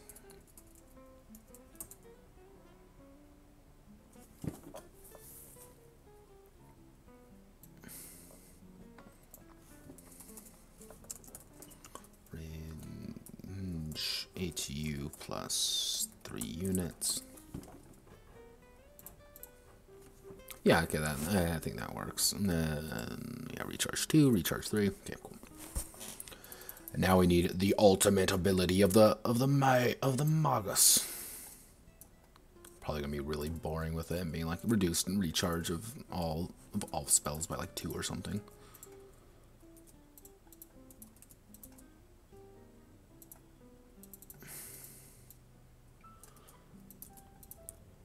I'm trying not to make casters like immediately super OP, but anytime you deal with magic in any game, it turns out to be kind of somewhat of a pain in the ass. Because turns out the ability to shoot fire from your hands kind of makes, Sword McHandman not as valuable sometimes.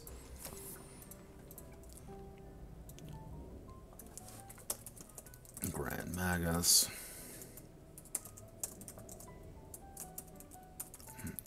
Magus has all magical ability. Maneuvers have 2 last recharge.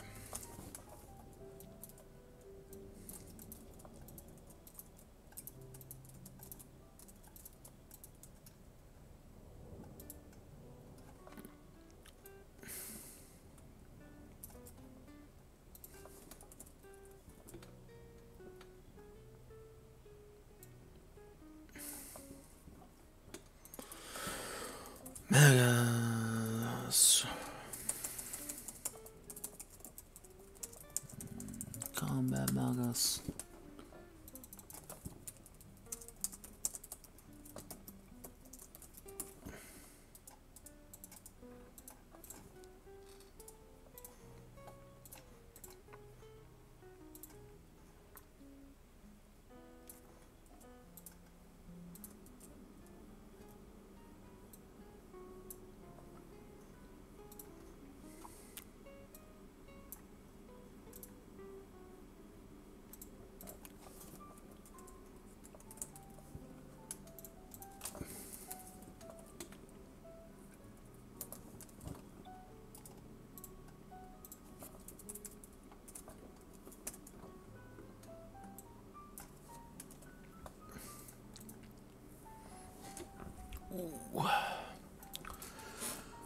Here we go. And that's class number 3 down. 3 of 6. I think I'm entering a rhythm at this point where I'm pretty confident I can probably get the entirety of this thing done tonight. If I really want to push myself like I did the other night, I can probably get at least a majority of the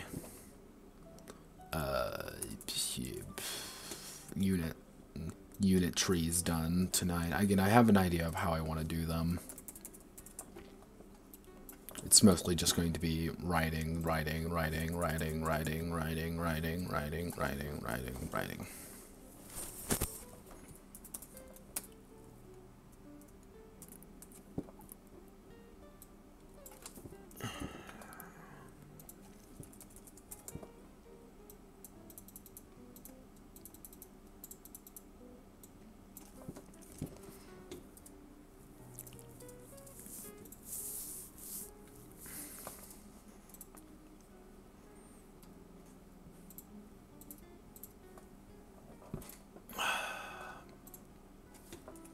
One, two, three. There we go. Just make 3 simple ones. Select the mugs.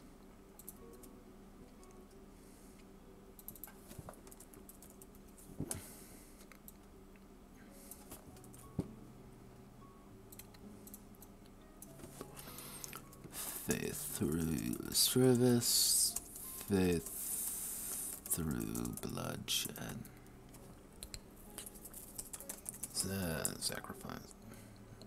Sacrifice.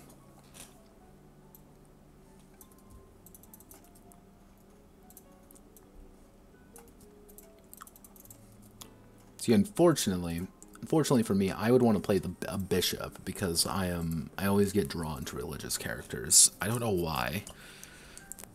It always just kind of happens that way.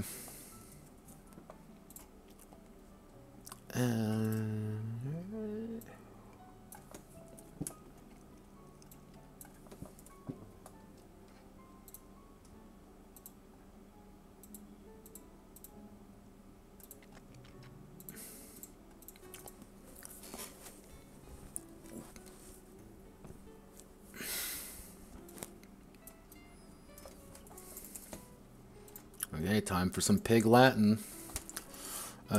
Catholic phrases in Latin.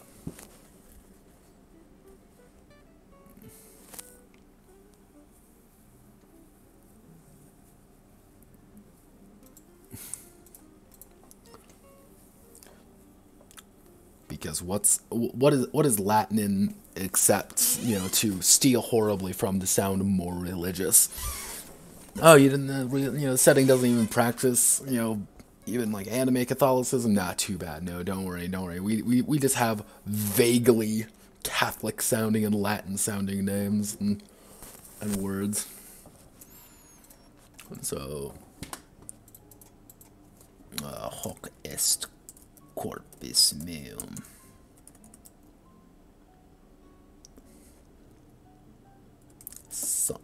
Sanctus.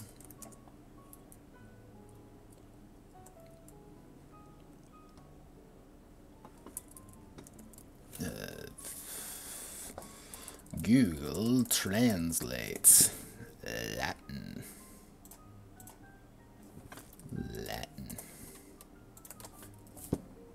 Verbum. Sanctus verbum.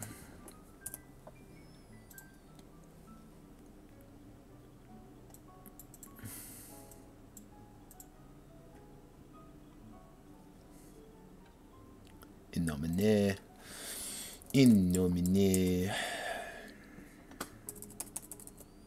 which is a very strange game if you ever get in the name of God. If you ever get the chance to play in nomine, you should, because it is a strange and beautiful thing.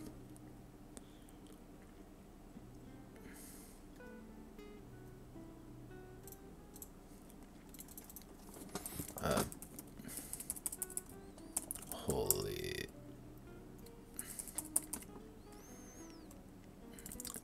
divine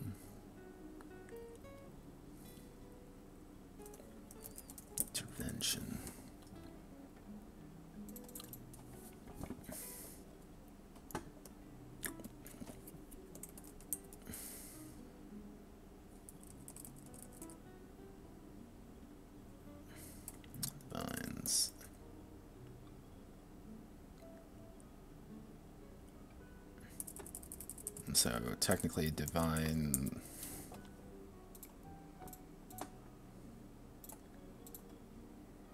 That's not at all what I'm looking for. Not how Jesus. So if we do completely pig Latin, divinus, divinius. And then we type in Savior here, Salvator, so divine Savior.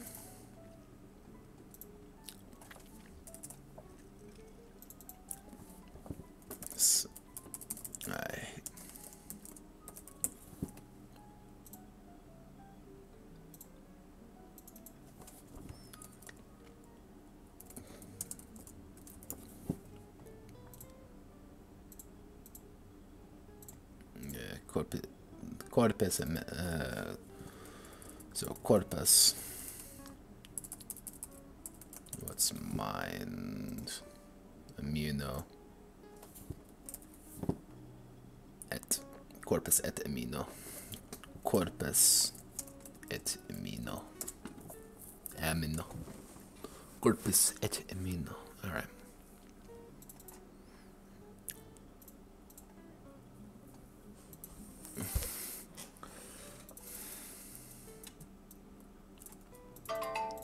Let's just make sure everything actually... Hello, phone. What do you need? What do you want tonight? Phone. Oh, it's you. It's the document that I completely regret making, but I also love at the same time because VG is a beautiful board full of very autistic people, and I love them all. Alright, actually what I'm going to do is I'm going to take a quick 2-second break because I need to use the gentleman's quarters. Listen to some beautiful cafe jazz music in the meantime.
I'm gonna channel myself some inner Anakin Skywalker and kill myself another Yingling.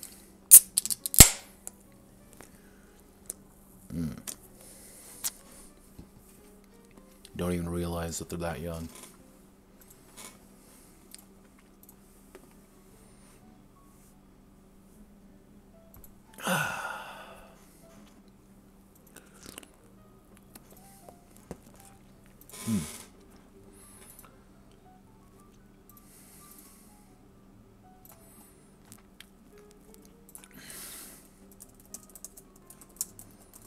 This is my body. It's like this verbum, holy word. In the name of God, Divinus Salvator, Divine Savior.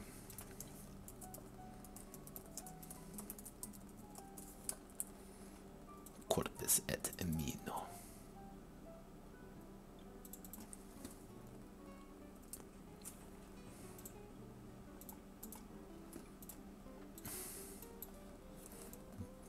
Body. Corpus et mente. Mente. Corpus et mente.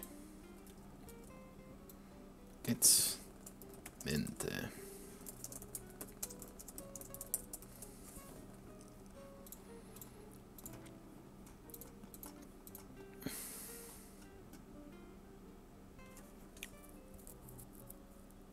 Merteria, mea culpa. Mea culpa. This is my body. And we're going to say add to 11. Shoot. Calls forth a plea to the heaven. Assistance. Alter. Troopers get aim plus 1d6 health. Recharge. We'll do recharge 3. All troopers in their squad regain plus 1d6 health. Recharge 3. Holy words. At to 7. We're going to do at to 17. This is going to be a bigger one. Actually, regain by the number of casters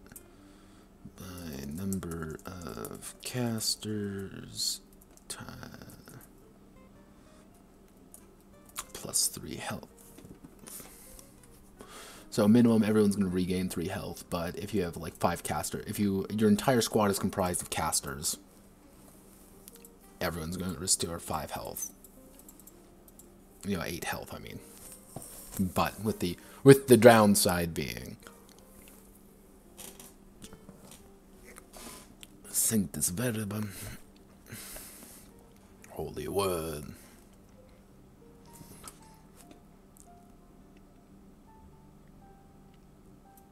Actually, what I'm going to do is I'm going to shift this up here.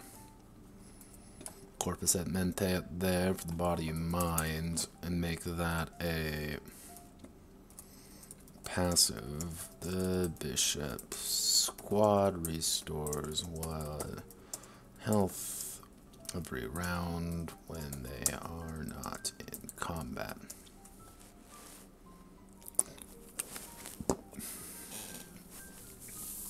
Actually, no, I'm going to make that a...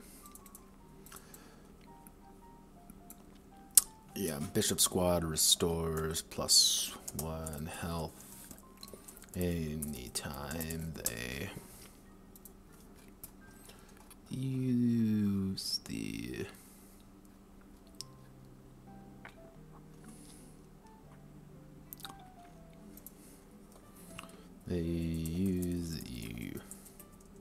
refocus. Refocus order. So pretty much they regain double their health, which is pretty good. Hawkes in meum. This is my body. Hawkes de corpe meum calls upon fourth plea to heaven for assistance. All troopers in the squad regain the number of +3 health. Recharge 3. Holy word.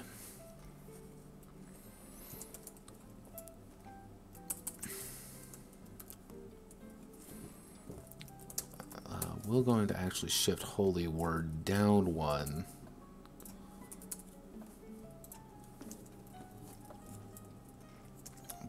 But this one's entire gimmick is going to be the Bishop's Faith and Holy Rhetoric grants the light element to number of casters, squads.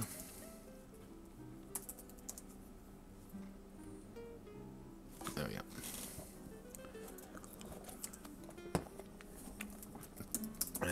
In the name of God, tactic. That's name of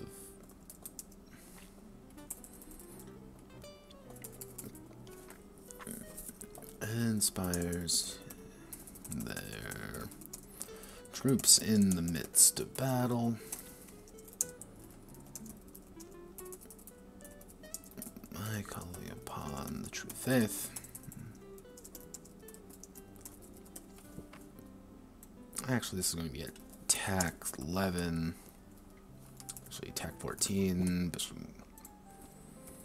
All soldiers gain plus. Actually, what I can do is I can make this +2 14. All soldiers gain plus 2 to strike. Strike in opponent this round. All trooper. Actually, the squad gains +4 to strike an opponent this round.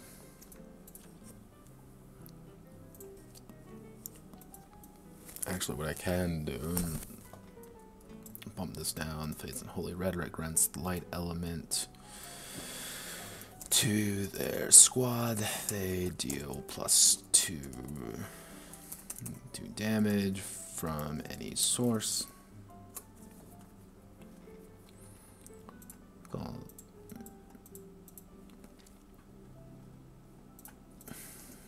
And we're going to do this micro. The Bishop's service and faith renders them able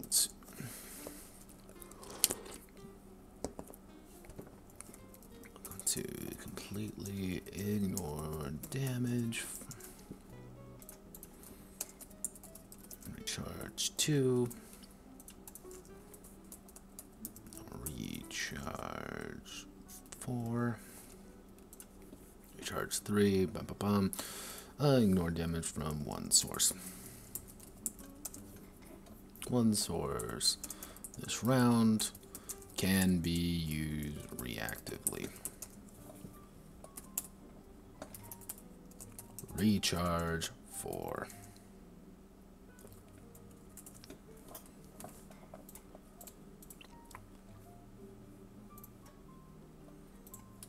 Faith through service, faith through sacrifice. Corpus mentes. Hoc est corpus meum. In nomine Deus, Sanctus Verbum, Pretty much the Bishop's thing is that they're more focused on buffing their own squad to insane heights, rather than the Maguses, which is about completely demolishing anything they don't like. The Knights, which is all about kind of making their squad more efficient overall, and the Warlord's kind of a focus, kind of 50-50 focus on himself slash his troops to make them just a kind of more of a tactical fighters.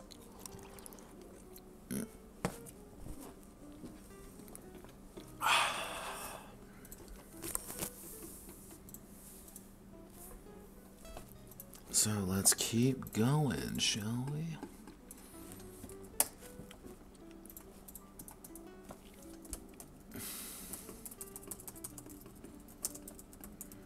Warrior priest.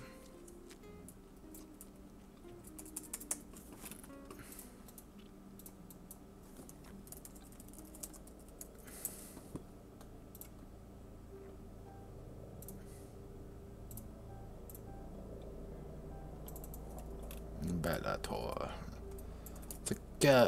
Scardos Bellator. Warrior priest. Passive. Bishop squad gains a permanent +2 to actually micro. Bishop gains a +2 to damage due to their righteous fury.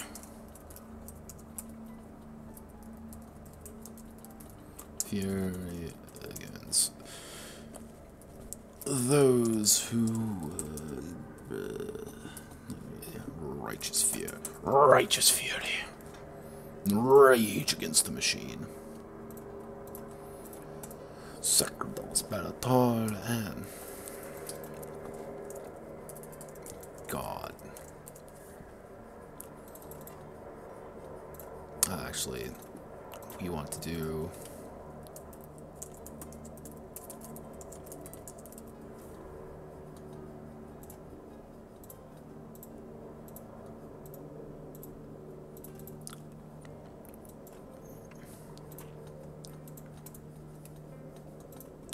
so we want to do let heaven.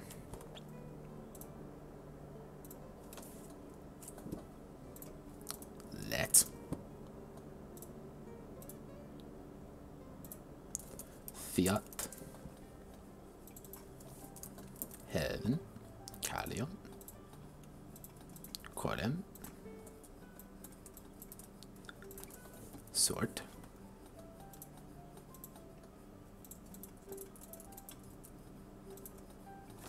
organize.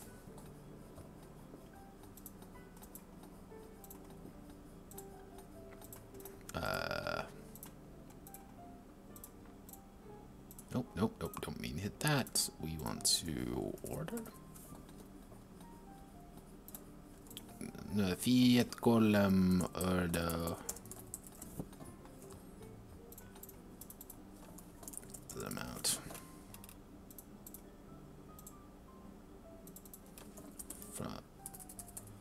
From how do I want to word this? Well, let's have them order them out.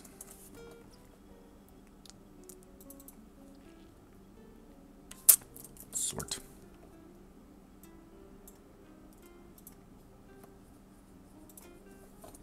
Them. Iris.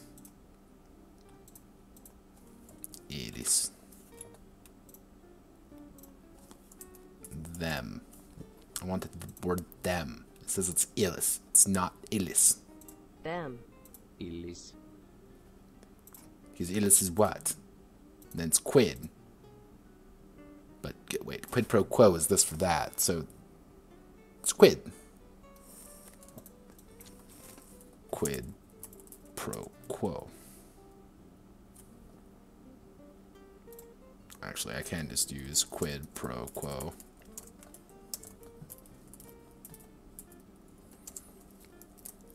something for something.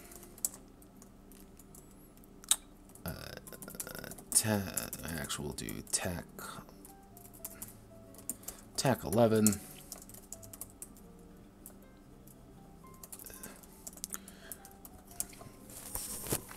The bishop order. The bishop's fiery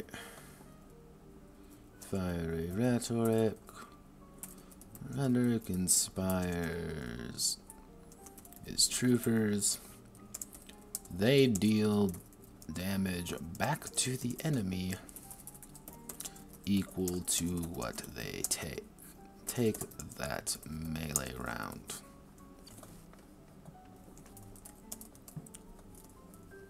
The squad must be engaged for this to work. Yeah, so again, the bishops, the sacrifice trait for the bishop is all about, well, sacrificing, continuously hurting yourself to kind of further them, kind of further your troops and make sure your troops are kind of more invigorated. And that actually reminds me, we want to do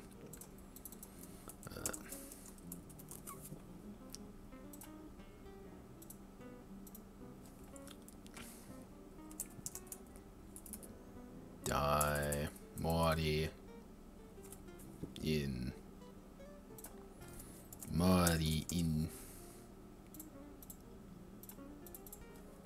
gloria.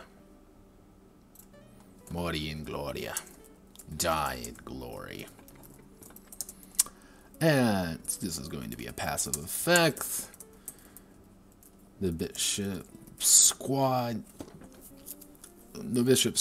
never loses their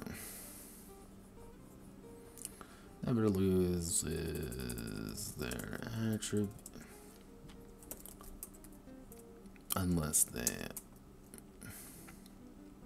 actually, the bishop squad restores 1d6 health. Actually, the bishop squad is simply emboldened by the loss of comrades.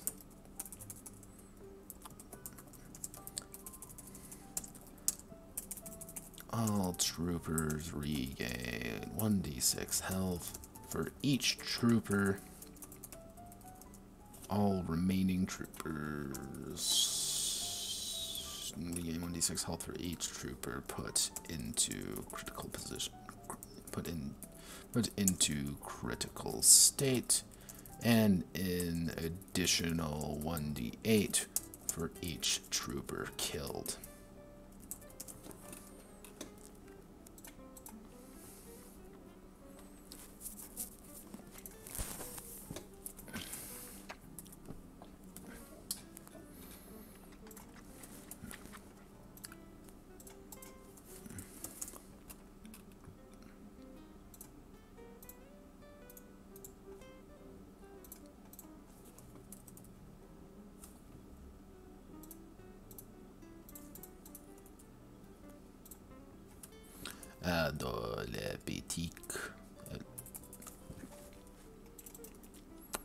This gimmick is really annoying, by the way, and I don't know why I've continued doing it, but here we go. Adolabitque. Okay, how do you pronounce that? Adolabitque. Adolabitque? Adolabitque. Adolabitque. Adolabitque. So that's going to be apud in.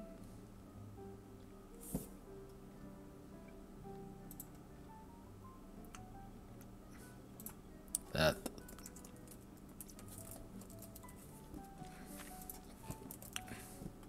Infernum. Infernum. Burn in. Well. Tactic.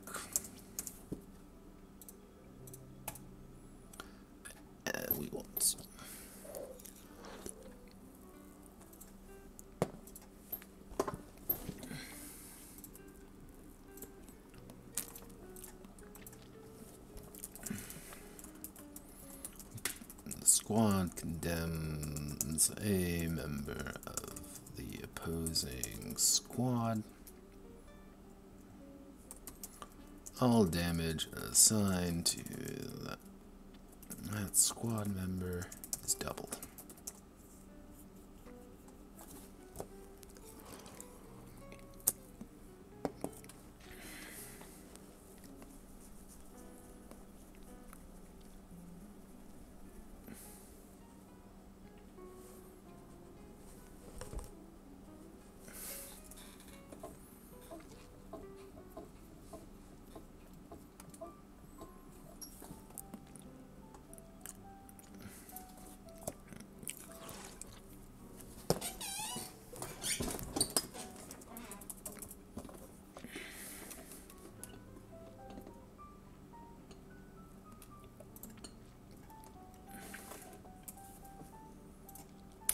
And we want to do our last one.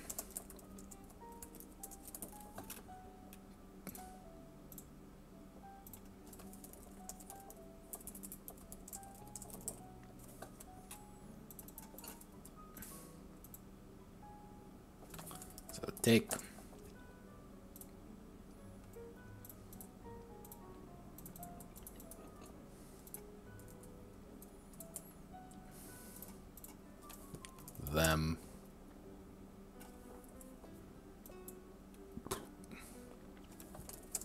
The quad. It. Yuck.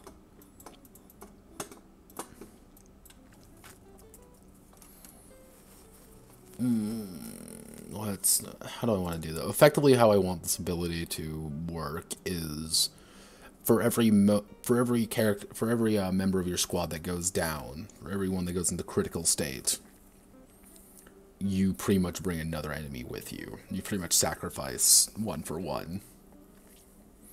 Again, not very useful if you're going up against a enemy that's squad's larger than yours, but very useful if it's going smaller than yours, because you can say, okay, I'm going to sacrifice this troop too.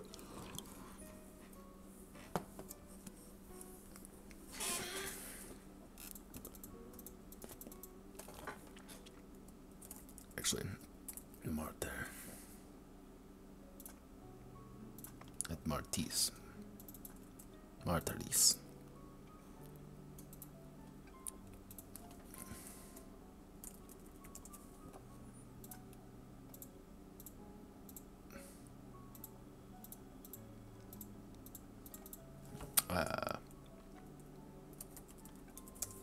Bellator Maratis. Bellator Maratis.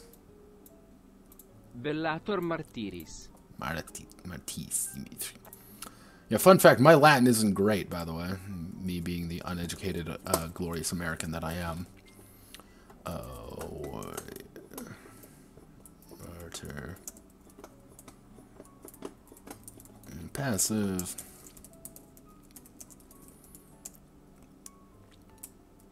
The bit. Just squad was so fervorous with zeal when they enter critical state,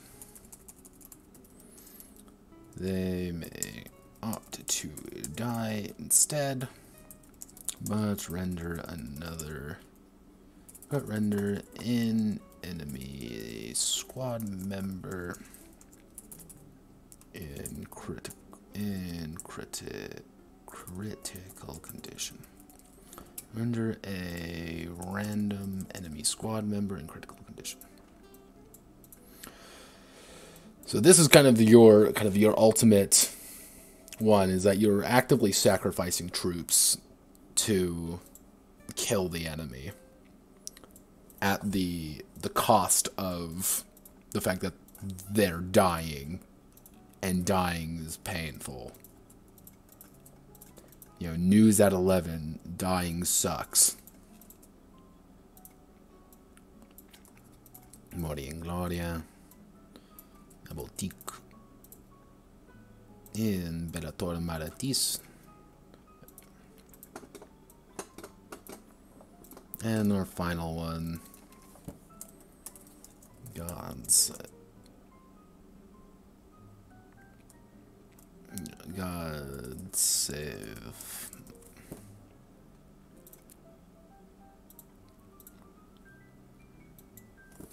God save people. Salvade. Salve nostras. Oh, oh.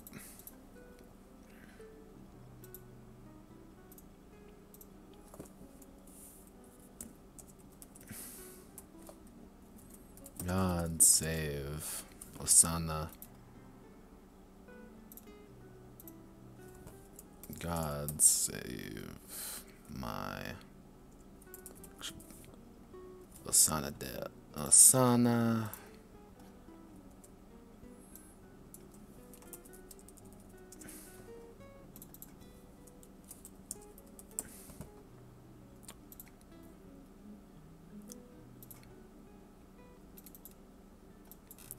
To my, so that's mea people, mea pulpus, mea populus.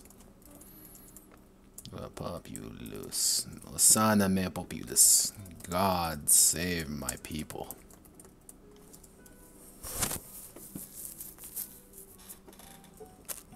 God save my people. I'm not even necessarily trying to be like overtly Catholic. I just think it fits with the bishop. And we're going to do at 217 check. Because yeah, the bishop asks for a divine intervention into the battle. Actually, so that would be a 20, isn't it? Yeah, at the 20. Because it's going to be kind of a bullshit maneuver. 20 is very hard. If I, yeah, and that's insane. I'm actually going to make it 17. It's going to be fairly heroic. Yeah, that should work. Yeah. Ask for a divine intervention into the battle. On a success. On a success. All of ye bishops units, all the bishops, the bishops squad restore 2d10 health each, and all critical soldiers, all critical troopers restore 1d10 health. And are no longer considered critical. There we go.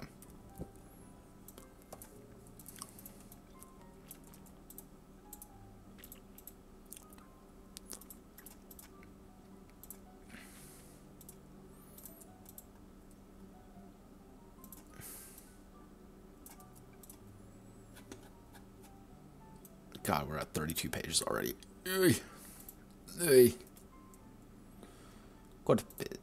Sana me polpe. I went really too hardcore on this.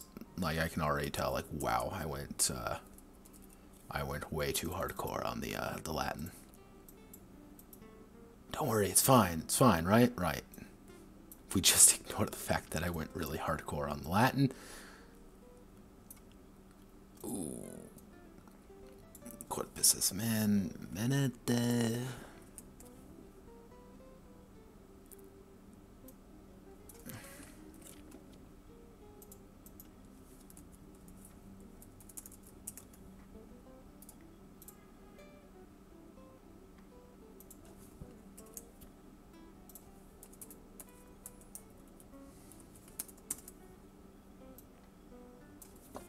I feel like we're gonna get another long stream tonight. Sweet Jesus, Mother of Mary. But with this, that means we only have 2 more to go. The Knave and the Ranger. And then I get to write the side note of how to make your own one of these, in case none of these actually, in case you just don't care about any of these and don't want to deal with it.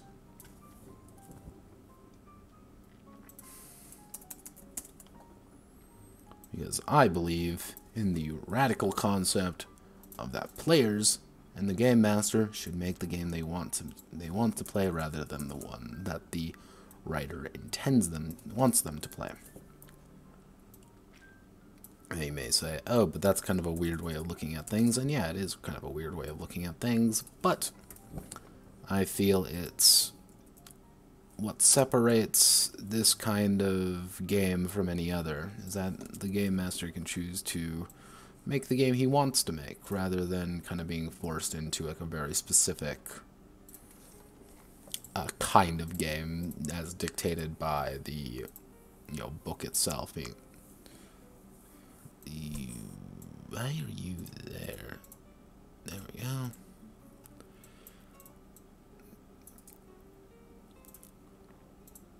Middle.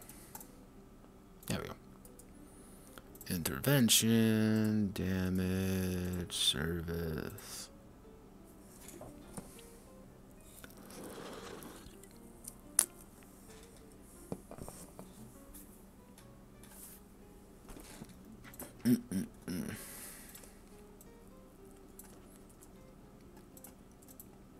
This time we won't have to translate everything into Latin. Yay! No Latin. Lack of Latin makes things much easier. But hey, it's fine. Everything's fine.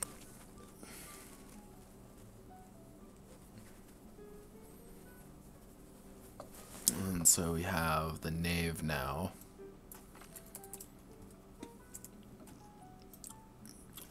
And the Knave pretty much has gang fighting, and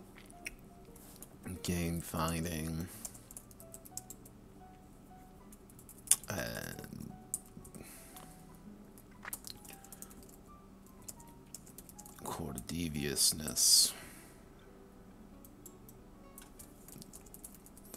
The court of the gang. And we're going to start with the gang fighting. So our first initial one's going to be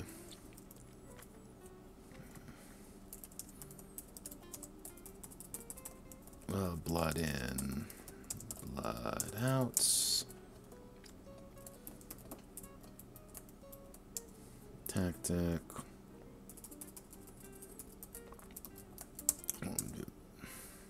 Passive. The Knave Squad. Knave Squad. One targeting. A specific.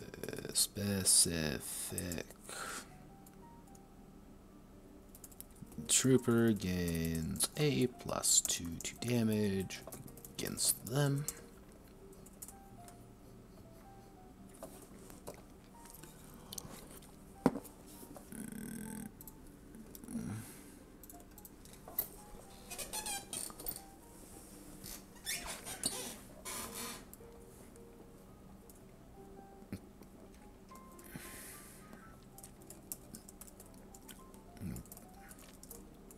Back up the boys.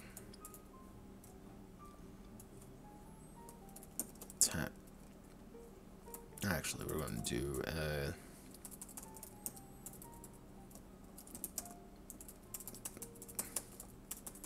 slink into the shadows. And that's going to be a Tech 11 roll. The squad quickly engages from the enemy.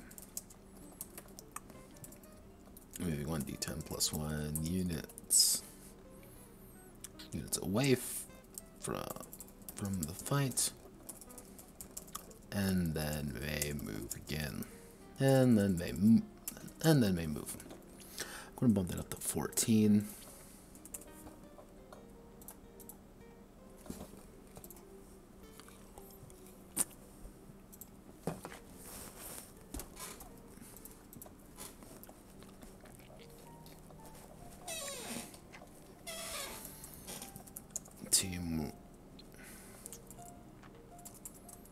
One for all for one.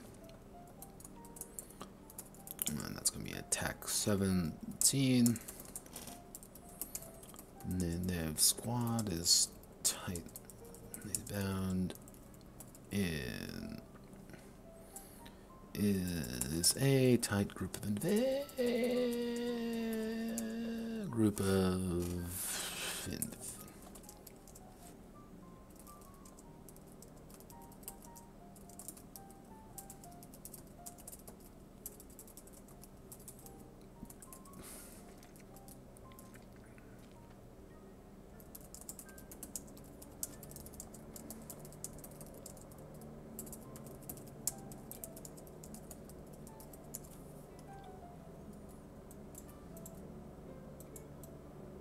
pretty much gang tactics. The core of the gang is the entire idea behind that one is that the fact that the knave, I'm gonna keep calling it the rogue because that's kind of how that was the original name for a while. The knave is fundamentally kind of using his squad as more of a hit squad. You want to kind of reposition yourself in better and better areas until you can just overwhelm enemies. And they kind of focus on hit and runs. And that's kind of you could say the knave's gimmick, really, is that he is very easy. He can get in really easy and get out really easy. And you just continuously want to hit and run, hit and run, hit and run.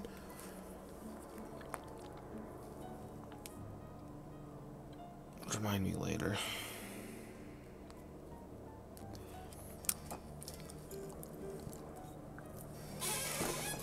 Kind of contrasting the other classes and the fact that they want to kind of get stuck in the fight a little bit more.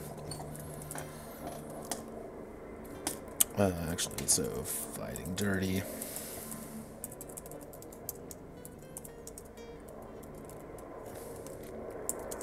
Attack 17. And employ some devious to trip up their enemy and must be engaged with an enemy.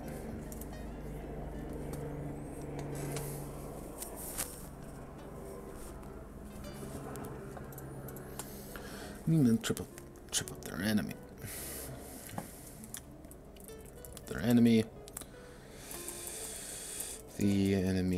The opposing squad gains the exposed status effect, gains the exposed condition for the round. The squad must be engaged for the tactic to work, for the maneuver to work.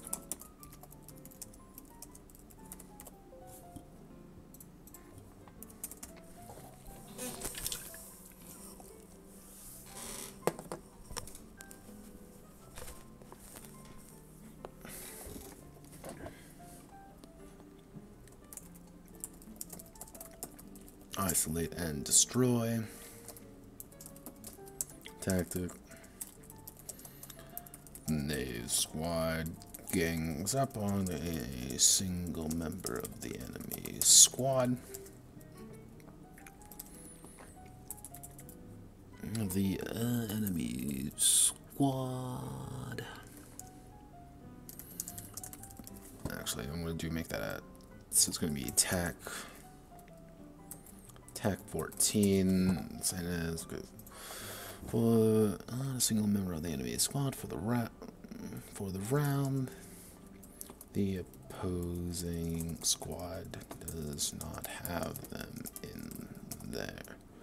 Does not add their value to their squad.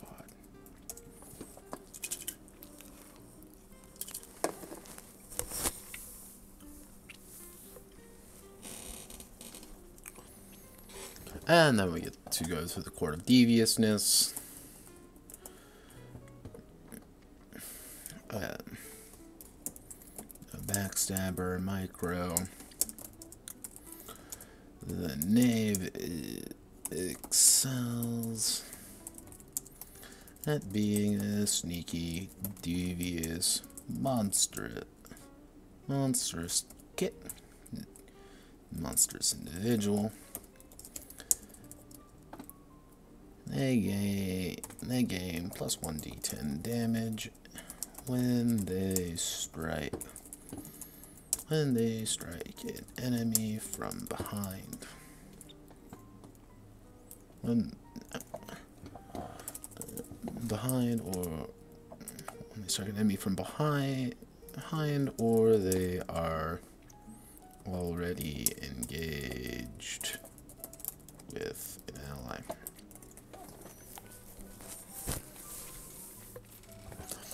Cloak and dagger.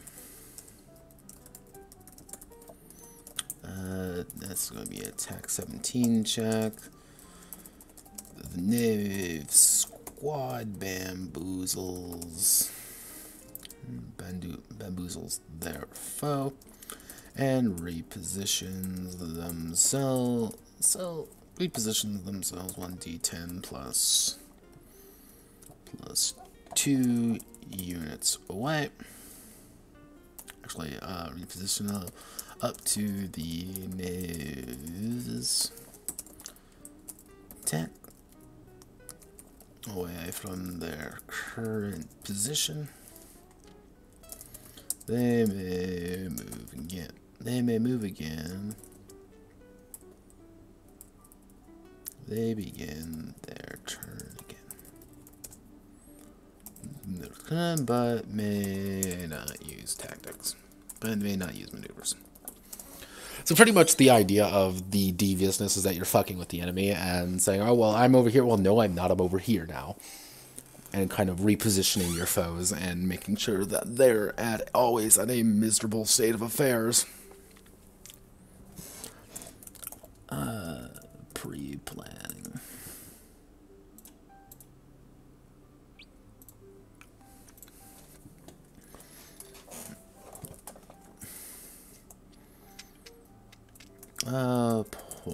Poison gear. Passive. The new squad is outfitted with, let's see, 1, 2, 3, so one for all. It's fitted with poison weapons and gear. He is outfitted with poison weapons and gear. They have a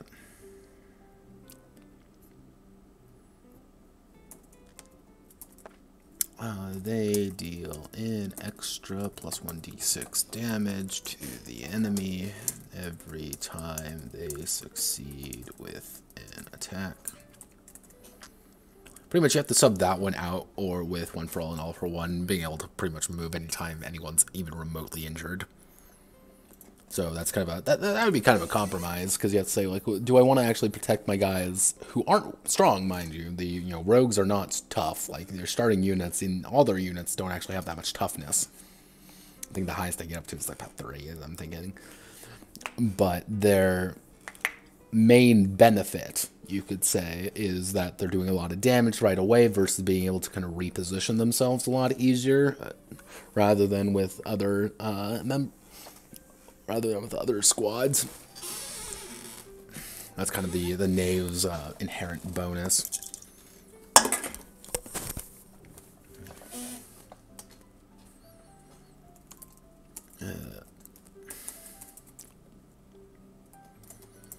Twisting the knife.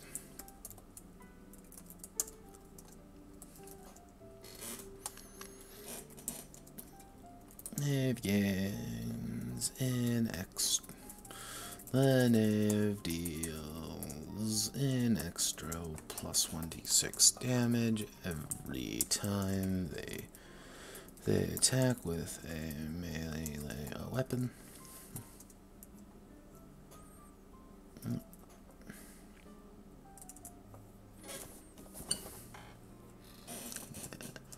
hit. And fire. Shot and sword. and that's going to be a attack 14. Yeah, we'll do attack 14. Check the knave. Squad fires a volley of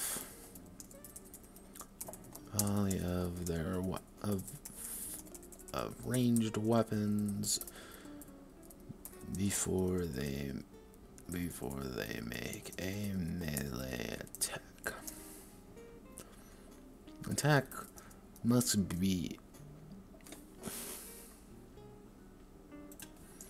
the squad must be engaged with an enemy squad.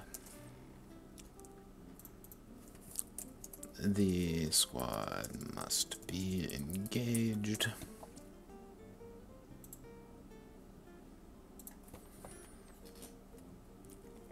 Must not be engaged, but within charging, and must be within charging distance.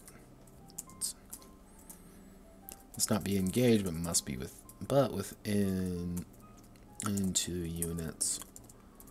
But within 2 units of the opposing squad. Pretty much, this is mostly used for if you equipped all your soldiers with like things like crossbows and things like that, where they can make a cheeky shot right off the bat, weaken the enemy pretty significantly, and then make an attack. The knave is the only one who can really do that. Effectively getting two attacks in one.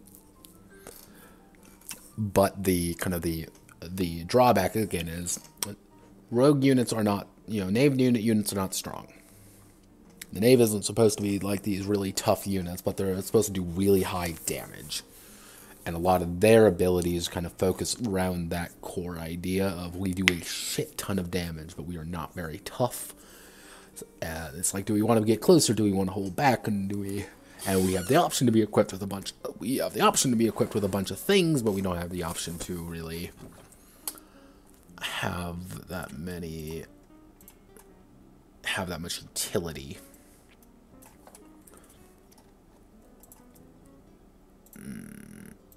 Slink into the shadow. One for all.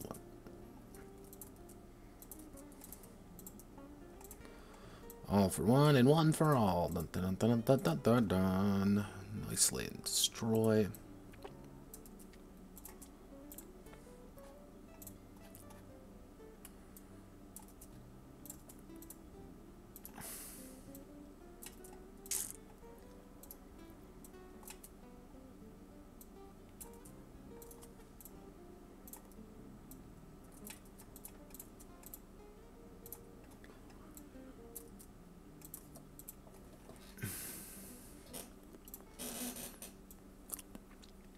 And then we select everything here.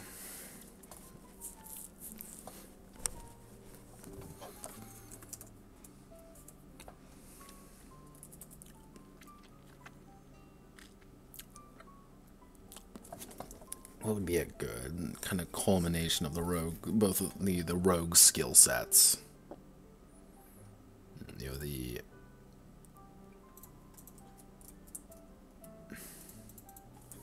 So it would be the chord of the gang. This is the chord.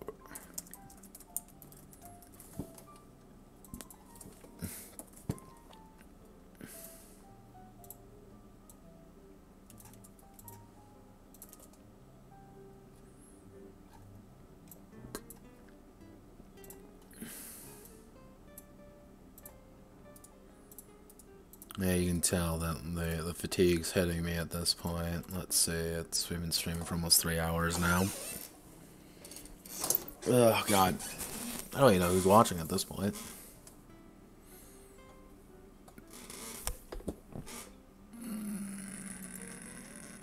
Oh, sweet baby fucking Christ. That's not how my back is supposed to sound when I roll my shoulders. Oh, cool. Alright, cool. I don't need that back. I don't need it. Jeez. I don't drink as much as I do, folks. So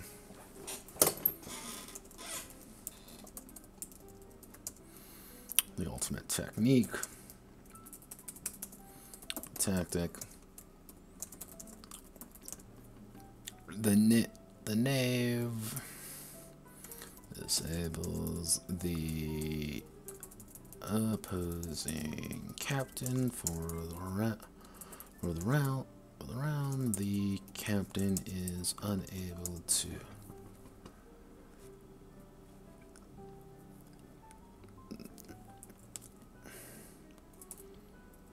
For the turn, the opposing captain does not add their attributes to the total, to the squad's total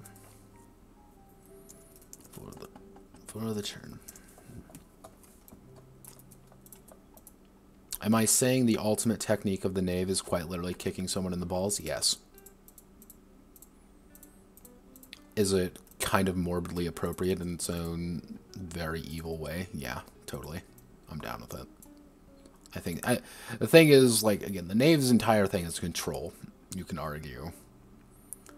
So the ability to say their ultimate ability is effectively saying, I'm going to deny the captain, are the biggest contributor, arguably, to the squad, early on anyway, and the ability to, like, hey, so their tactics aren't working now, their things aren't, their ability to do things is severely hampered now.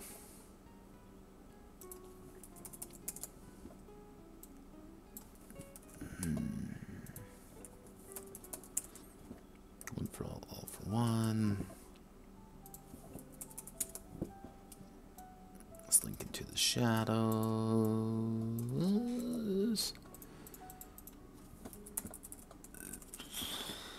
Blood in, blood out. I'm going to try to get the ranger done right now. Get the ranger done, probably call it a night. Because I'm very tired, if you cannot tell.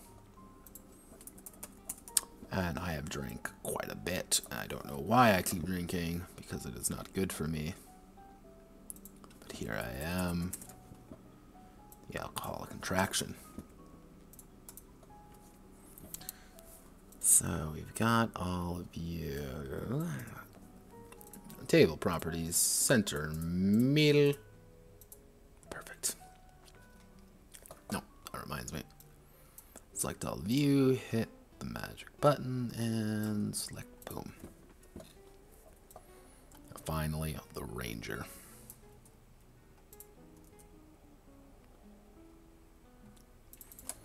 The ranger.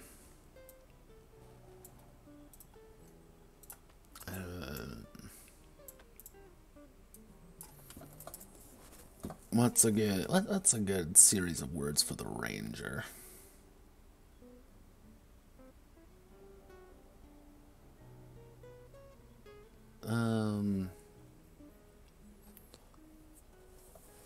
School of right of doctrine of school of faith through court of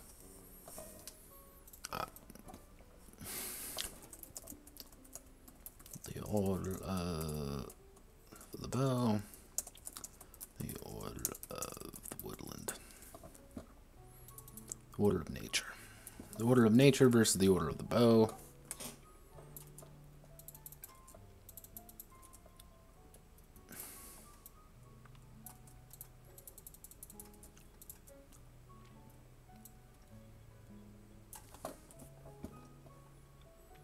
And we're going to start with the order of the bow, of course, and our first one's going to be suppressive fire, and that's going to be attack 11. The ranger orders his squad to lay down a set of ranged attacks on a unit. If a squad passes through that unit, they take the ranged damage. They take the ranged damage.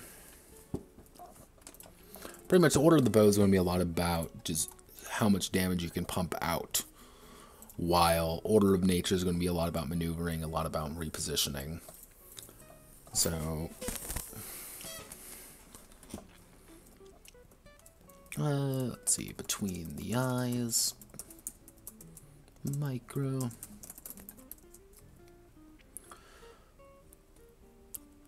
The Ranger deals an extra 1d10 1d10 damage.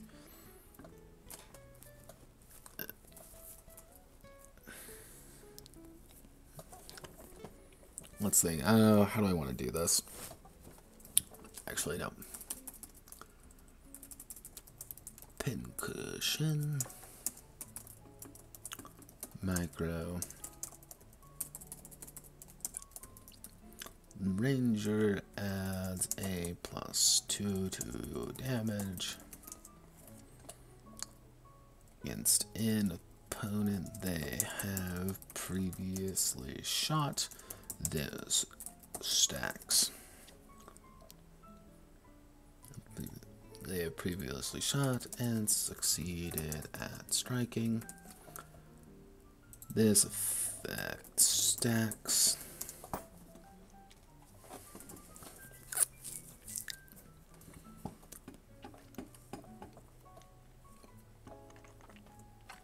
Volley Fire is already their base, not kind of always his starter ability. The squad cannot be engaged or threatened or threatened by another squad. They are considered exposed during this time.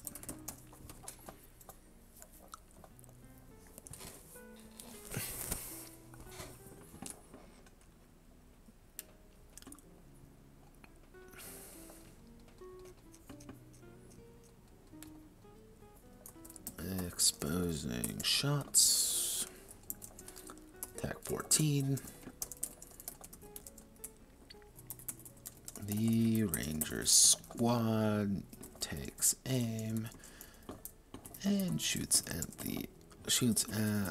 an opposing squad with the intention of inflicting the exposed condition on them. The squad cannot be engaged. Cannot be engaged during this time.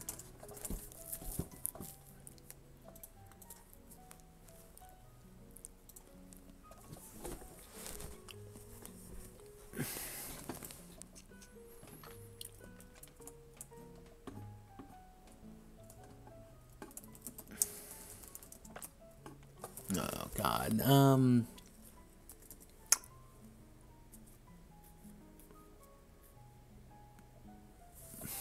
So this would be 4.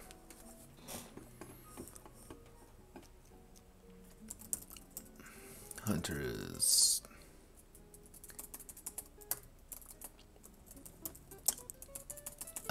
Actually precise shooting.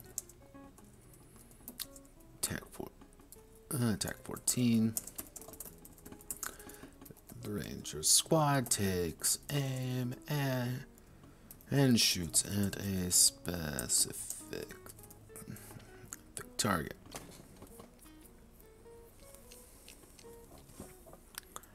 No. I'm gonna make precise shooting micro. The Ranger adds a +2 to attack every. Adds a +2 to hit with a ranged weapon. And our our tier 5 ability for the Ranger under the Order of the Bow. I'm actually going to do Titan Killer. Another micro ability. The Ranger adds a +6 to his damage with a bow on the first shot. With a ranged weapon. And then on the first shot. There we go. Yeah, the order of the bow is very useful if you want to just absolutely destroy things and you just don't feel like making sure nothing lives. Because you are kind of a monster in micro combat if you decide to go exclusively down that route. And the order of nature of woodland walk. The range, and we're going to make that a passive. The ranger squad is excellent at maneuvering through the world. They gain an extra unit of movement. Gain an extra unit of movement.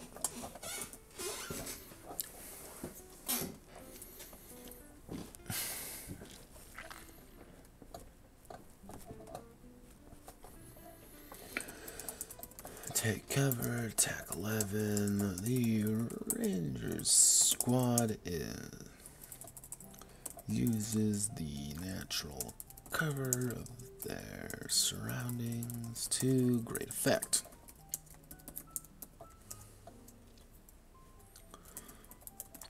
They are attacked at range.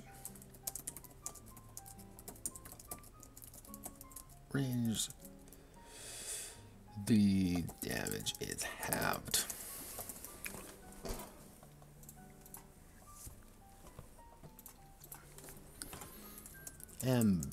Ambushing strikes. Attack 14. Actually, the squad cannot be engaged in melee combat. Ambushing strikes. The ranger squad springs into action, allowing them to take a free ranged attack before taking their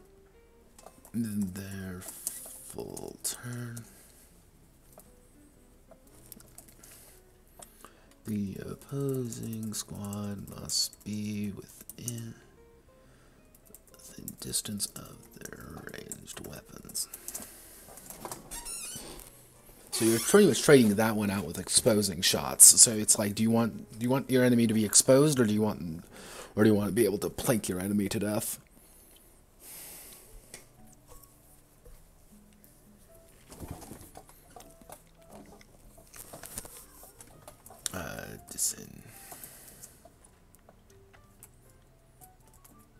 Scramble.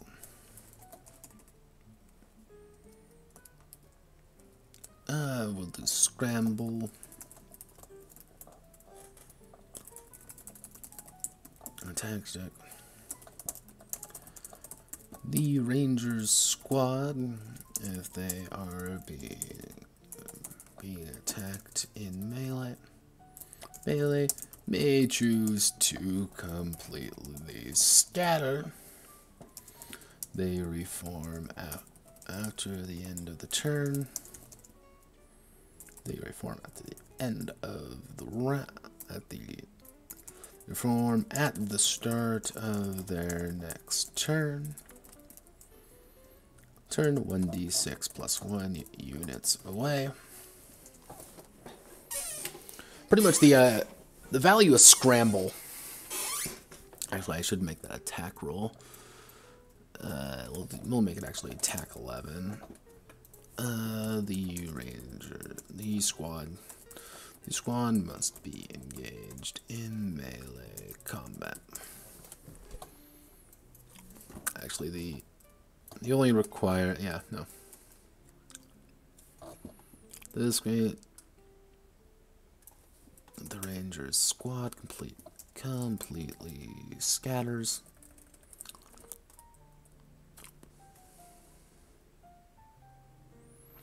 Yeah, the idea to use the scramble. Actually, I should actually use that 14. Is to quickly reposition yourself like that, It's to say, okay, yeah, oh no, we're being attacked, or oh no, we're completely now in range of their cavalry this turn. Everyone scramble. Everyone scrambles, roll 1d6, and you reposition 40 units away. Da, da, da. You're not technically on the map anymore. You're not actually a kind of a figure in them, but you roll your dice, you come back the next round, you can reorganize in a completely different area, which may be tactically beneficial. Like, hey, we regrouped on a hill suddenly, and now we get a bonus range to our melee, our ranged weapons, and now we can shred people apart. Or hey, we're scrambling back, and hey, we scrambled as I'm a knight ranger, for example, and I have a lot of heavy infantry, and then I scrambled, and hey, we suddenly scrambled right behind you, and now we're stabbing you in the back with our massive pikes. So one of the key things is I want to emphasize the value of because you gotta remember every main captain has 2 classes. So you have knight rangers, you have ranger mages, you have ranger bishops, and making sure all of these abilities kind of work together is key. Because like a knave ranger is terrifying because of how fast he can actually reposition all his troops. Is that his squad is super mobile and you can cross the entire map very quickly if they want and not be even detected, and suddenly like, oh no, we've lost a village, or we've lost a essential feature that we needed to maintain. Actually, woodland, shroud of.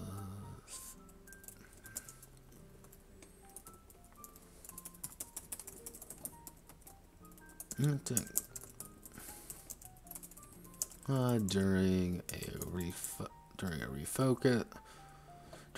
refocus cannot be attacked.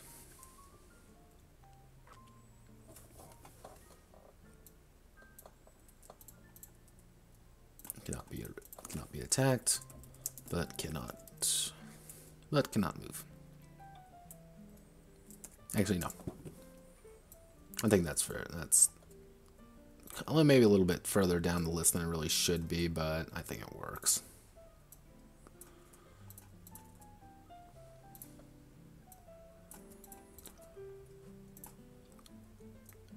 Alright, and there we go. And let's do our final ultimate ranger move. And we'll do battlefield knowledge. Technical gene. Already in position. Passive. The ranger may redeploy his squad at the end of the deployment phase in any position they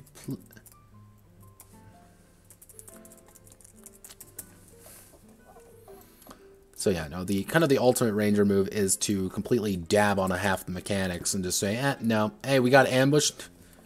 That's what you think, loser. I was already in position, or I already am tactical as fuck and got into where I need to be. Ha ha ha, I've won before I've even began. Oh god, let's... Yeah, my goal was to actually get the units done today, but the actual troopers, but I'm gonna have to do that tomorrow, I think. And that's just gonna take time. I might get the basics of it done tomorrow afternoon before I start streaming. But when that's done, I'd say the meat of the game is already complete. The hard part of the game is this. It's just this endless bits of writing, of having to get everything in place to make sure everything works. And probably what I'll do is option A, I will make a base, like a real simple setting. Like, definitely not Evilus without any of the unique aspects of Evilus. And kind of make it as a way to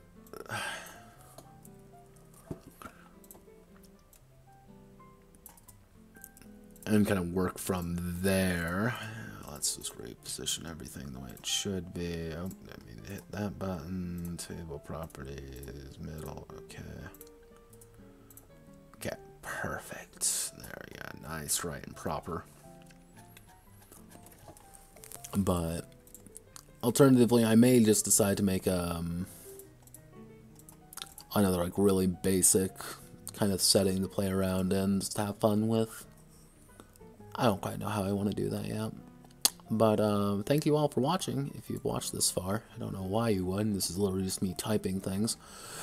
But we are done with the Captain advancement system, and tomorrow we're going to be working on the Trooper advancement system. Once the Troopers are done, we only really have equipment to do, and equipment's already pretty finished up. I already kind of know how I want to do that. And after that, I'll probably again have probably a set of expanded rules. And I'll probably do something fun like, hey, this is like if you want to add fantasy races, or hey, I want to add, you know, more like unique units and things like that. Just, you know, having fun with it, not kind of like just a basic humanoid. It's like I want to add a Griffin to my squad. Okay, that takes up 2 squad spaces, kind of like they do in Tactics Ogre. But thank you all for watching. This will go on YouTube eventually. If it was a little bit earlier, I'd probably say I'd start the gradual process. I may do that tomorrow, actually. I've been stuck playing fucking Kenshi lately, and that just takes up hours of my life because it's a good game and you should all play it. But eventually all this will end up on YouTube. In the 3-hour fucking epic, Jesus. But thank you all very much. I wish you all have a wonderful rest of your night. Godspeed and good luck. Stay healthy, folks.